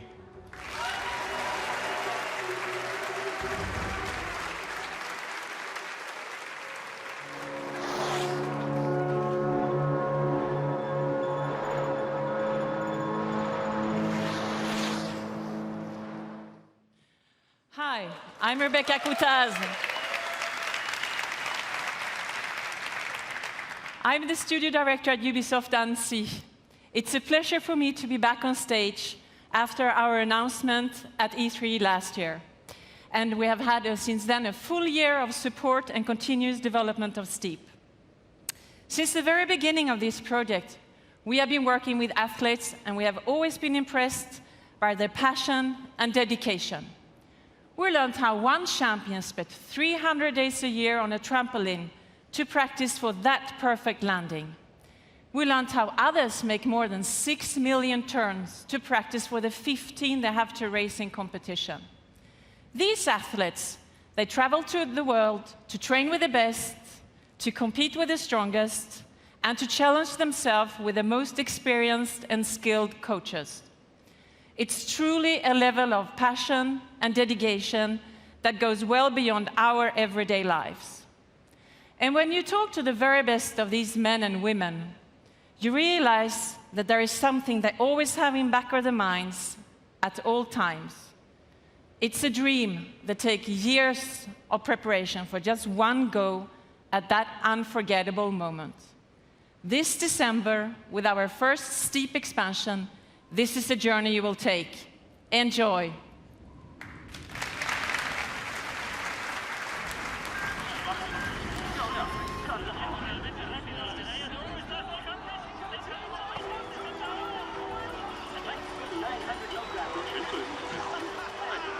Child, you would wait and watch from far away, but you always knew that you'd be the one to work while they all play. And you'd lay awake at scheme of all the things that you would change, but it was just a dream.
Hi, my name is Dan Hay, and I'm the executive producer of Far Cry the brand, as well as the creative director of Far Cry 5. I'd like to introduce you to Hope County, Montana. Vast, beautiful, rugged. A place where people don't even lock their front door anymore. But that's how it used to be. Today, Hope County's been overrun by a fanatical cult. You find yourself trapped deep in cult territory, cut off from the rest of the world. They've closed the roads. There's no cell phone signal, no 911. People are fucking scared. I had to say it.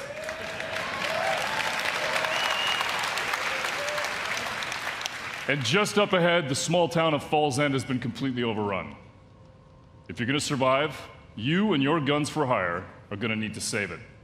But to do that, well, you're gonna need to raise some hell.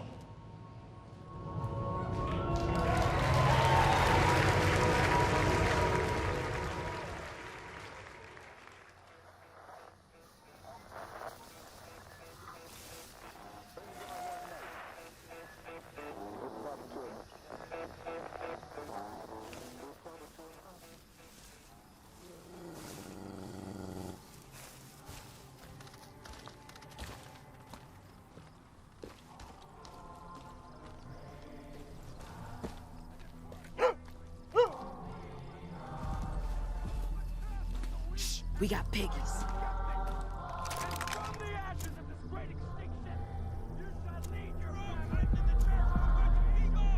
Town looks like a war zone.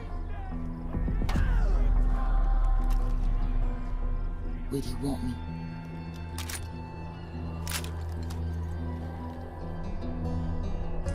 Water tower, got it.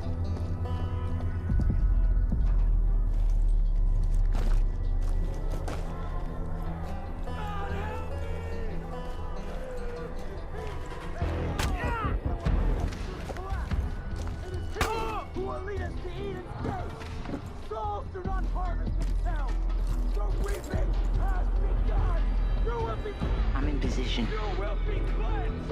You will confess your sin. You will atone. For only then will you walk in the light of our Father and be delivered. Boom, boom, motherfuckers. Boom, boom, boom, boom. Bang, bang, bang.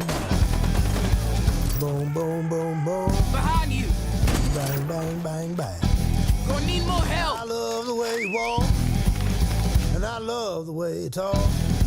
When you walk that walk, and you talk that talk. You knocks me out off my feet. Looks like you could use some help. Boom, boom, boom, boom. Target bang, a bang, fucking bang, quad. Boom, boom, boom, boom.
Where's your master? I don't deal with domesticated. Hey, the fuck? I ain't got no master, but I do have your little toy. Show me the idol. Show me the Redeemer. Here you go, mate. Oh, hate you. Yo, hand it over. I got a hot date who don't do late. Monkey's got a date. Mwah. What? What? What? That's Swiss fucking chocolate, pig. Bon appetito.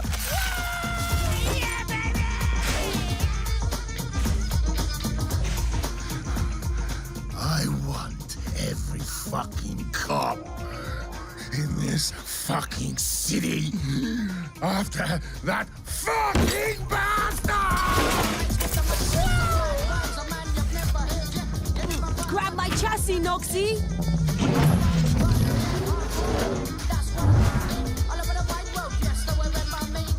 Easy peasy, bro. Shit! Hang on! Bang, bang, motherfuckers!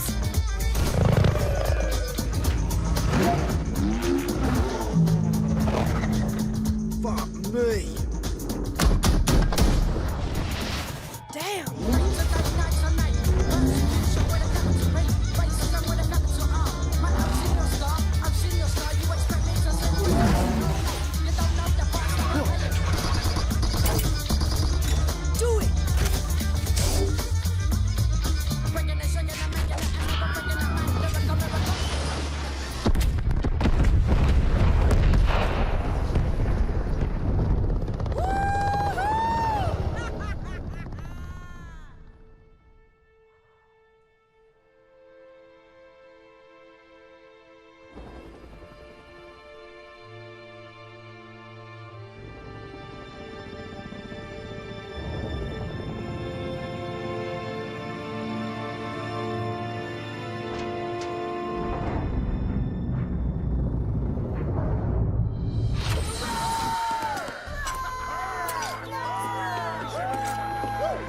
It's about bloody time.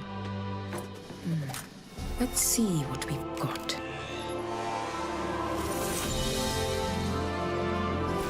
Moksha. Just as Yama described it. True freedom lies beyond.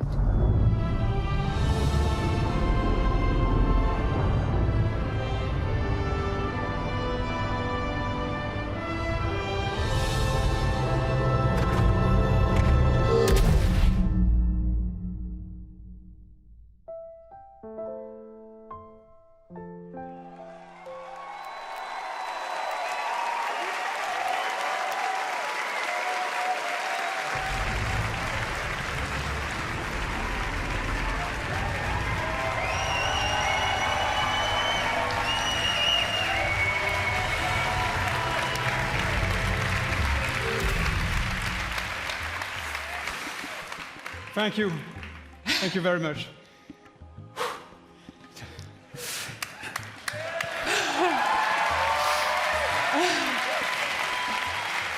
Thank you. First of all, I want to say a big thank you to all the teams who worked very, very, very hard on creating all this world. Again, thank you to all these teams behind us. I want also to say thank you to Yves, with all my heart.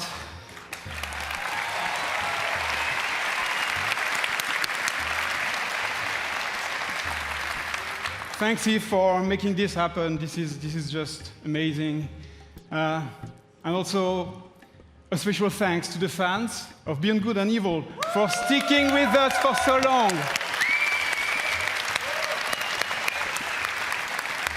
It's about bloody time. 15 years. Almost.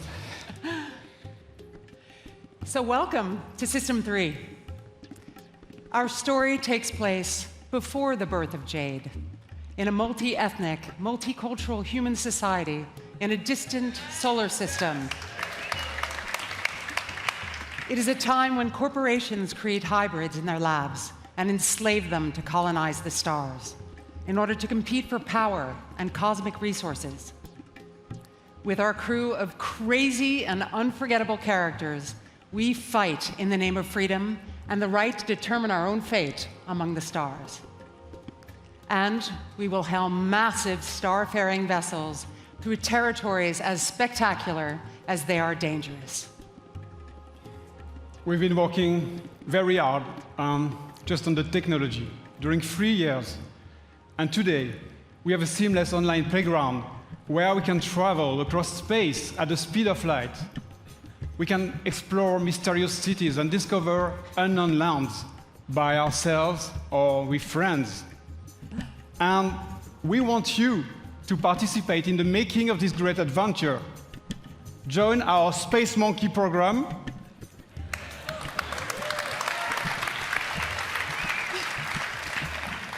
Today, and help us make beyond good and evil a world that will challenge us and bring us together for thousand adventure, thrills, and fun. And please, Eve, just join us. This is. Thank you. Thank you. Yeah, congratulations, you guys. You know, Gabrielle and Michelle, you've done a fantastic job. It's amazing what you have been able to achieve, and you and I and all the teams have the power of creating games that will amaze all the gamers. And I think video games can help us to grow and to get better. So thank you very much. Thank you. Thank you. Congratulations. Thank you. Thank you.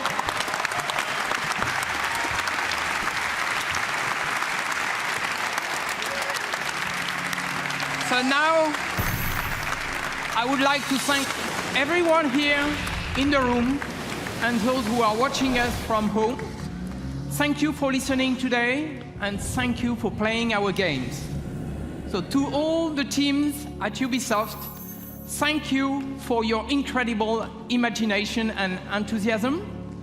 All of us here, we wish you all a lot of fun playing games this year.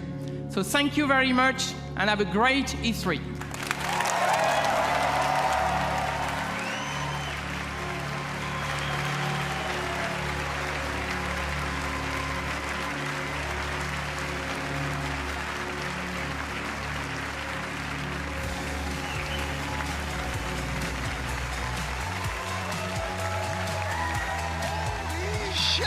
Okay, wait, look, most importantly, it's not over. The show is not over, folks. We're gonna send you back to the home base behind the theater. We have 30 minutes of an exclusive, what is it? I lost it. Assassin's Creed Origins exclusive gameplay, 30 minutes right now. Let's go back to home base outside the theater. Thank you for watching. It's not over, stay tuned. Holy shit! Oh my God. Hey there, folks. What a show and what an ending, huh, guys? Wow. That was amazing. Fantastic. It was jam-packed with great games, and we've got more great games to show you right now, specifically Assassin's Creed Origins. I'm Chris Waters, joined by Hanny Duong, Carl Lua, and Ash Ismail from the Assassin's Creed Origins team. And let's get right into it, fellas, here. Without further ado, we've got 30 minutes of exploring the open world in Assassin's Creed Origins. Yes, for sure. So just to start off, so we have the context. This is the demo we have here at E3 that we're letting people play. Just so everyone knows, this is a living game. We still have a ways to go to finish off the game and completely polish it. So we might see some hiccups along the way. But we fully assume that. We're super proud to be here to show it off. We've been working a long time on this, and it's finally exciting to be able to show it and have people play it and send us feedback. So here we're gonna go. Carl is gonna show off his skills. His gazelle rustling skills. His gazelle skills. And here we're gonna start with a camp. So these camps, these are military locations. He's gonna use Senu, right? That's right. Senu. is She's a beauty. Yeah, she's a beauty. She's a great scout. So right now, Carl's using her to tag the enemies, but also tagging opportunities in the camp. Now, the question might be, why would someone infiltrate such a location outside of quests? So there is a quest that actually takes place here. In the demo, we've disabled the quest so that we can focus on the world and what happens with the world. Later on, there's going to be more streams with quests so that we can kind of spread the love, the content. But for now, we're just kind of cutting loose in the open world and going to see what is in store for us here at this camp. Now, with the tagging, I'm noticing, one of the new features here is that levels are popping up over the enemy's heads as you are tagging. So what can the player read into those levels as to what kind of challenge they're going to face? Yeah, so by going a lot more action RPG, what's happening here is that right now Bayek is level 20 and he's facing off against enemies that are at an equivalent challenge. And so this would be considered a fair challenge fight in this part of the world. And we'll see that as, we'll see later on, there's another camp with enemies that are level 25. And you'll see that the feedback is slightly different. This is to really clarify to people, levels matter, gear matters. Taking on higher level enemies, it's doable. But they're tougher not only in stats, but they're also tougher in behavior. So the higher level they are, they have more capacities, more abilities, stronger weapons. So you might want to think twice before taking them on, or get some better gear, or just light your arrows on fire, apparently. What are you doing there, Carl? I think I'm going to cause a little bonfire down here. Why not? Because it's not hot enough. Yes. Just a little more warmth from the bonfire. Speaking of which, my feet are on fire. We are in the middle of the sun it is, right it here. is really hot out We here. suffer for your entertainment, viewers. This is the live streaming equivalent of method acting. Bayek is warm right now. You think that hood is like, keeping him cool? That hood is warm, and I will say for the fans out there who. Oh, the lion's attacking the horse. Attacking the horse. He's got a snack on some horse Well, it is a meat. distraction. He's been caged up for a while. So that's something that we fully embrace in here. So all the NPCs of the world, all the humans, all the animals, they have a full life in the world. They have needs, they have wants. Animals, they hunt, they sleep, they find shade. So in this case, this lion has been captured and been put in a cage. And at this point, it becomes an opportunity for the player. You can't always guarantee it, but okay, so these guys they sense something. They've seen a lion getting released. They've seen... Kind of hard to miss that one. Yeah, a fire. There you go, Carl. Something's going well down. done. Well done. All right. Nice job, Carl. So here we go. So we just picked up a bow. So this is something that's really important in Assassin's Creed Origins. It's gear. Goodbye, lion. Terrible. He was so kind to you. Wow. He attacked the horse. He should have been attacking. No real lions were harmed. Out of the frying pan into the fire. So we picked up a bow, and we saw that it was a blue bow, which means that it's a common weapon. So rarities do matter in this game. Yeah. The more rare the equipment is, the more attributes it has, the more properties it has. So as opposed to just does some more damage, it cannot have other properties. Like what is an example? Exactly. So other properties could be things like poison tipped. Being able to generate adrenaline. Adrenaline is a concept. It's a resource in the combat system that allows Bayek to unleash a fury of attacks or just devastating, overpowering attacks. And you can build adrenaline through the combat system. And some weapons charge differently than others, so this is part of the depth of the combat that we want players to mess around with. And this is a whole new combat system you guys have. Boom, headshot. It's way different than the feeling before of dead yet. He tells it. He's dazed. Take him out. Poor guy. Poor guy. Oh, he can cover some ground. So this guy's a commander. That's the gold icon. Uh-oh. Not for long. There we go. There we go. Dead. So there we go. So killed. So here we found a second bow. So in a military location, military locations are great for finding equipment and new gear. Aside from playing quests, these are also places to be able to upgrade Bayek with new weapons. Loot all that. So here we found a bow. Oh, we leveled up, which gives us an ability point. So we'll check that out in a second. Check it out now. Yeah, and we found a shield. Oh, cool. Nice All right, job, so here we're Carl. looking at sort of the skill tree, and I'm seeing 3 different branches. Yeah, it's more of a graph. What that means is there are flavors. So on the one side, what you see here is the Master Seer. This is more the abilities that are aligned with manipulation. So manipulating the environment, animals, and NPCs. In the center, we have the warrior aspect, which is really delving deep into fight. And the hunter aspect, which is more the stealthy approach of being an assassin or being a ranger. And the idea is players can dedicate themselves or go through the graph however they want. That's why it's a graph, because they can actually kind of spread themselves as they wish. They can really craft their own assassin, and you can even focus on one area. If you want to be the absolute ultimate warrior, Ultimate warrior. you can dedicate yourself. So the last ability on each graph, you can keep pumping points into it, so you can really become that super powerful archetype that you wish to play. You just got to chase down a fluorescent outfit and you're good to go. So what kind of player would you be, Ash? What's your personal favorite style? Personally, well, we should get Carl to buy something here. We go for the enhanced warrior bow. Enhanced warrior bow. The warrior bow is super cool. We haven't seen it yet, so maybe we should switch to it if we can. Yep. We did pick up a few new bows, right? Yeah, we should check out the new gear. Check out our gear. Definitely check out the new gear. So in terms of my style, I would say I'm somewhere between hunter and warrior. I can't choose one or the other. I sometimes prefer stealth, sometimes prefer just duking it out with the guys. That's my style, but that's one thing we wanted to cater to, is that we have a lot of fans who either play stealth or play pure combat. It depends on their mood. We wanted to give them a control over that. Yeah. So here we can see that Carl put on a new bow. You also had a new shield. Put on the shield, put on the shield. New everything. New bow, new shield. Is it really going to be better? Let's have a look. It's way better. So you wow. can see the shield adds to the player's resistance. Okay. It was quite significant. And we can see it has a property which is that when you block a hit, you generate adrenaline. So the idea is with gear, you can actually start crafting, again, the way you fight, the way you stealth. We can see the crafting at the bottom there. So just like combat, there's no longer this concept that you can one-shot assassinate just anybody.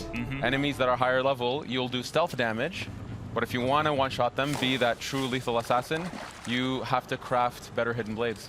You gotta work hard at it. And now we're going for a little boat ride. Yeah. Yeah, trying to cool down in the sea, which I wish I could do right now, because I am on fire. Pretty hot. So this is the amazing tech Singapore has been working on. The water. I think it's some of the most beautiful water in any game. It's absolutely beautiful. It's completely seamless. We can, at some point, we'll dive underneath. For now, you know, we have an island here. Let's maybe at some point explore the island. Well, this lake is really big. Yeah, can we just get a sort of look at how big this is? So this is one Take of the a look at this lake. Wow. Yeah. I don't know. You can see the draw distance are absolutely stunning. Yeah, this is, for you folks watching, this is running on the Xbox One X. Yeah, it's absolutely beautiful. It's really allowing us to showcase what we can push with our engine, the beauty of the world. We really want to do Egypt justice and show it off, show off our artists, show off our technical people, our programmers who bring this to life. It's gorgeous. So here we can see some boats in the distance. This bigger ship here, there's always opportunities. The world is alive. You know, fishermen are out catching fish. They'll take their goods to shore, to docks, take them to the markets, go home and sleep at night. And there's always opportunities for the player here. All right, out for a little swim. And you mentioned underwater. Let's take a little dive, Carl. Let's take a little dive. Take a look. You know, I see something dangerous off in the horizon there. Oh, yes. Oh, yes. Oh, what is that? It's a hippo. Oh, man, do we have other He looks pretty creatures? friendly. Let's get closer. See what happens. It's a good idea. Very good idea. Or not. Carl has a great track record with animals, so nothing could go wrong. But you've heard about his stories from Singapore, I see. So here, so this is a location. The reason there's loot here, the question might be, why is there loot here? The reason there's loot here is actually this island. It's where the Ptolemies, so the guard force, they use this island as a way to stop, to take a break, to actually refill on some of their stocks. And so here we can see there's actually a guard on the other side who's been killed by what? I don't know, but maybe the hippo. Not a hippo. No, he's a good guy. I think we should say hi. Nice dude. He's a nice dude. Oh, I got a spear. You got a spear? Use the spear. Switch to the spear. Okay, let's switch. Yeah, because that's the thing. We've seen sort of that short curved sword in action. The khopesh, yeah. But there is a variety of weapons, and the sort of the reach of the longer weapons is going to affect how you are in combat. Exactly. So we have a ton of types of weapons. So 8 melee weapons, 4 types of bows, and this is just the types. Then within them, there's levels, attributes, properties, and all that stuff. And of course, it's a completely seamless system You should get here. in We're closer. using the bow in water. You should get in closer, Carl, and see what happens. Those birds, if Carl is good, he can shoot those birds down. I got other problems right now. Let me deal with this angry beast. They're just trying to say hi. Okay. You know? I feel like you're engaging it on its home turf. Like maybe they're slower on land. You don't want to. Oh God. And he's using the spear. Oh no! You're smacking the hippo with your spear. Oh, the poor hippo. What if it's a mama? Now, you know what? Oh, man. Now you've gotten Carl. him angry. He just wanted to say hi. Oh, I think boy. if it's a mama, Boy. Carl's in even more trouble. Yeah. Keep circling You're vicious, yeah. No hippos were harmed in the making of this demo. No, no actual hippos No were harmed actual in the hippos. making of Assassin's Creed This one's Origins. being harmed, though. There we go. All right. So when you loot a hippo, what are you gaining from this beast? So, What was the purpose of this do massacre? you ever think you would say that sentence in public? So animals, so the fauna of Egypt Whoa, is... okay. Just throw that guy off his boat? Yeah. Poor guy. So Sorry. this is... Sorry, buddy. There's a hippo just over there. Careful, huh? You can use the corpse as a float. You'll be This is fine. Carl style. This is Carl style. Obviously Egypt, it's very well known for its fauna, its wildlife, and we need it to represent that properly here. And then we have to say, well, it matters to the player on some level. So this is part of the progression system. So you gain materials that you would use to craft some of your gear. So that's. Oh! You're just a shit starter, aren't you, Carl? It's military. It's all right. These are military dudes. Put He's on fire now. Okay. Ooh, fire on a boat. That's a recipe for disaster. I like it. Oh, the fisherman's coming in dangerously. Oh boy. Is someone else mixing it up over There we go. Oh, now the boat's on This fire. guy's coming for me, though. He knew that his boat was in trouble. I better leave. Just leave him to tread water. Yeah. So you know what? If the situation was slightly different, I if love how Carl this guy's just along for the ride. He's just in front of you the like, guy's just what is chilling. happening? Yeah, the guy's just chilling. The thing is, Bayek is a Magi. They are protectors of Egypt. They're protectors of the Egyptian way of life, and Egyptians have a high respect for Magi's, and they go to them for help. This is actually feeds into the questing system, actually. So, as a Magi, he respects them. He's gonna let him take his boat for a ride. You do you, Bayek. You do you. Set boats on fire. I like it too because he's not like obviously the boat's important to that dude. Like it's probably his livelihood. He's like, look, man, you can take this wherever you want, but I need it when you're done. Yeah, just be sure you bring it back in one piece. For a bit. He'll even wait a bit. Eventually he'll leave, but he'll wait a bit for now. He's watching me carefully. So courteous. Like, So hey, in courteous. case you need a getaway vehicle, I'm here, bro. It's cool. Exactly. So here, this is another military camp, but this one's slightly different. This one's a wharf. Here, what we wanted to show is just what it's like to take on enemies that are much higher level. So here we'll see some guards. So there's some in the front gate there. So level 25, you see that the badge is red, which is kind of telling the player, yes, you can try. You can try. Try your best. You can Take a run at him. Give it a shot, but it's going to be a very difficult fight because you're not at their level just yet. Eventually, by going through quests, by completing locations in the world, you will level up enough. So I would recommend just Carl. trying. Carl, what's your plan here? Are you going to take on this challenge? Let's. Oh, this guy's. Oh, he looks vulnerable. So let's try a headshot. He's alone. Let's try a headshot. See how much damage it does. Oh goodness, it's not going to do a lot. He's trying to swat a fly. Yeah, he is. Oh. He is no. tough. Yeah, He's tough. Just a little scratch. Yeah. Get up on him. All right, got the spear. Working it in okay. close quarters. And come on, get him, Carl. Oh boy, here we go. I believe in you, Carl.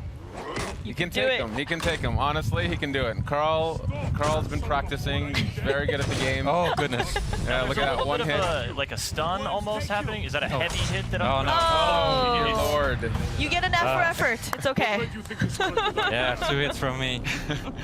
Okay. So look, the game is live. This Yeah. is, you know, This is real gameplay. Exactly. Yeah, we take we take games very seriously in the sense of we want this to be the representation of the game as it is. We want players to see where it is today.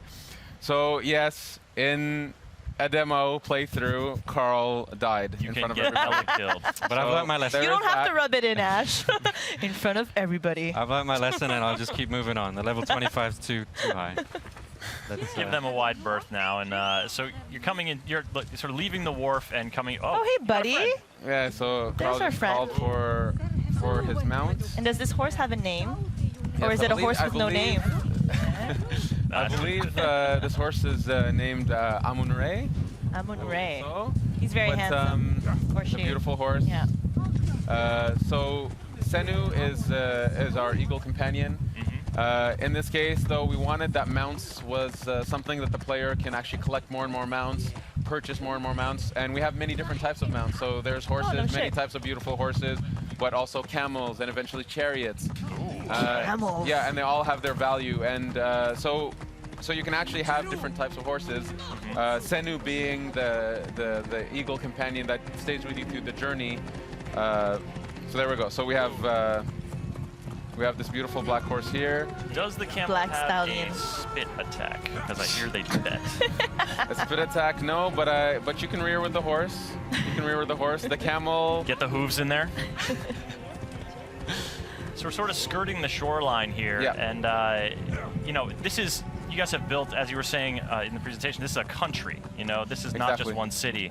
So what kind of region are we in? Yeah, actually, before we go in, so here we found Umeria, which is a port village. Actually, maybe I'll ask Carl to go to the map. Sure. You can go to the map just to kind of give a general spacing of the world. So this is the lake that we've seen with Senu. If we keep zooming out. This is the aspect of the demo. The lake is where the demo takes place.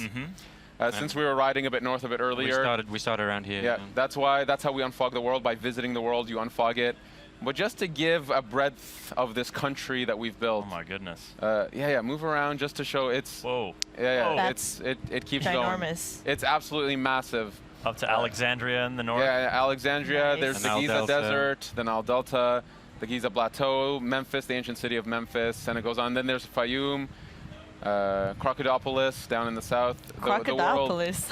Yes. Real city. I like that place, Thieves Land. What's going on? Does anybody ever go there? Really honest It's people. just are like, there. I think no, you don't want to go down. daring players should go there. There's a lot of cool stuff in it for them. So just to give an idea that we, this is a country. Egypt is. It's such a majestic setting, and we've dreamed of going to this place. And so when we started and we decided we're going to Egypt, we understood that it was going to be a labor of love. It was going to push us to develop new technologies, to build such a crazy big world, and then to even populate the world with all these people that actually have agendas and purpose. For example, these people over here are being attracted by an event, if Carl would look at it. Oh God. Oh my goodness. Oh, Egypt is hard. Egypt, it was a tough life. Place. Let's investigate. Priest, what has the boy done to deserve this? This has nothing to do with you. Back away. The boy will get what he deserves. I serve Sobek. I am a slave. Boy, what are you accused of? I was charged with ferrying 2 gold Sobeks to Crocodilopolis. Just out of port, my ship sank by the lighthouse. I almost drowned. The statues were lost. I didn't steal them. Silence! And you, step back, Sahete. Wait, do not threaten me, Neb. I am a Magi. If the boy speaks the truth, I will find your gold Sobeks. If he lies, he is yours to deal with.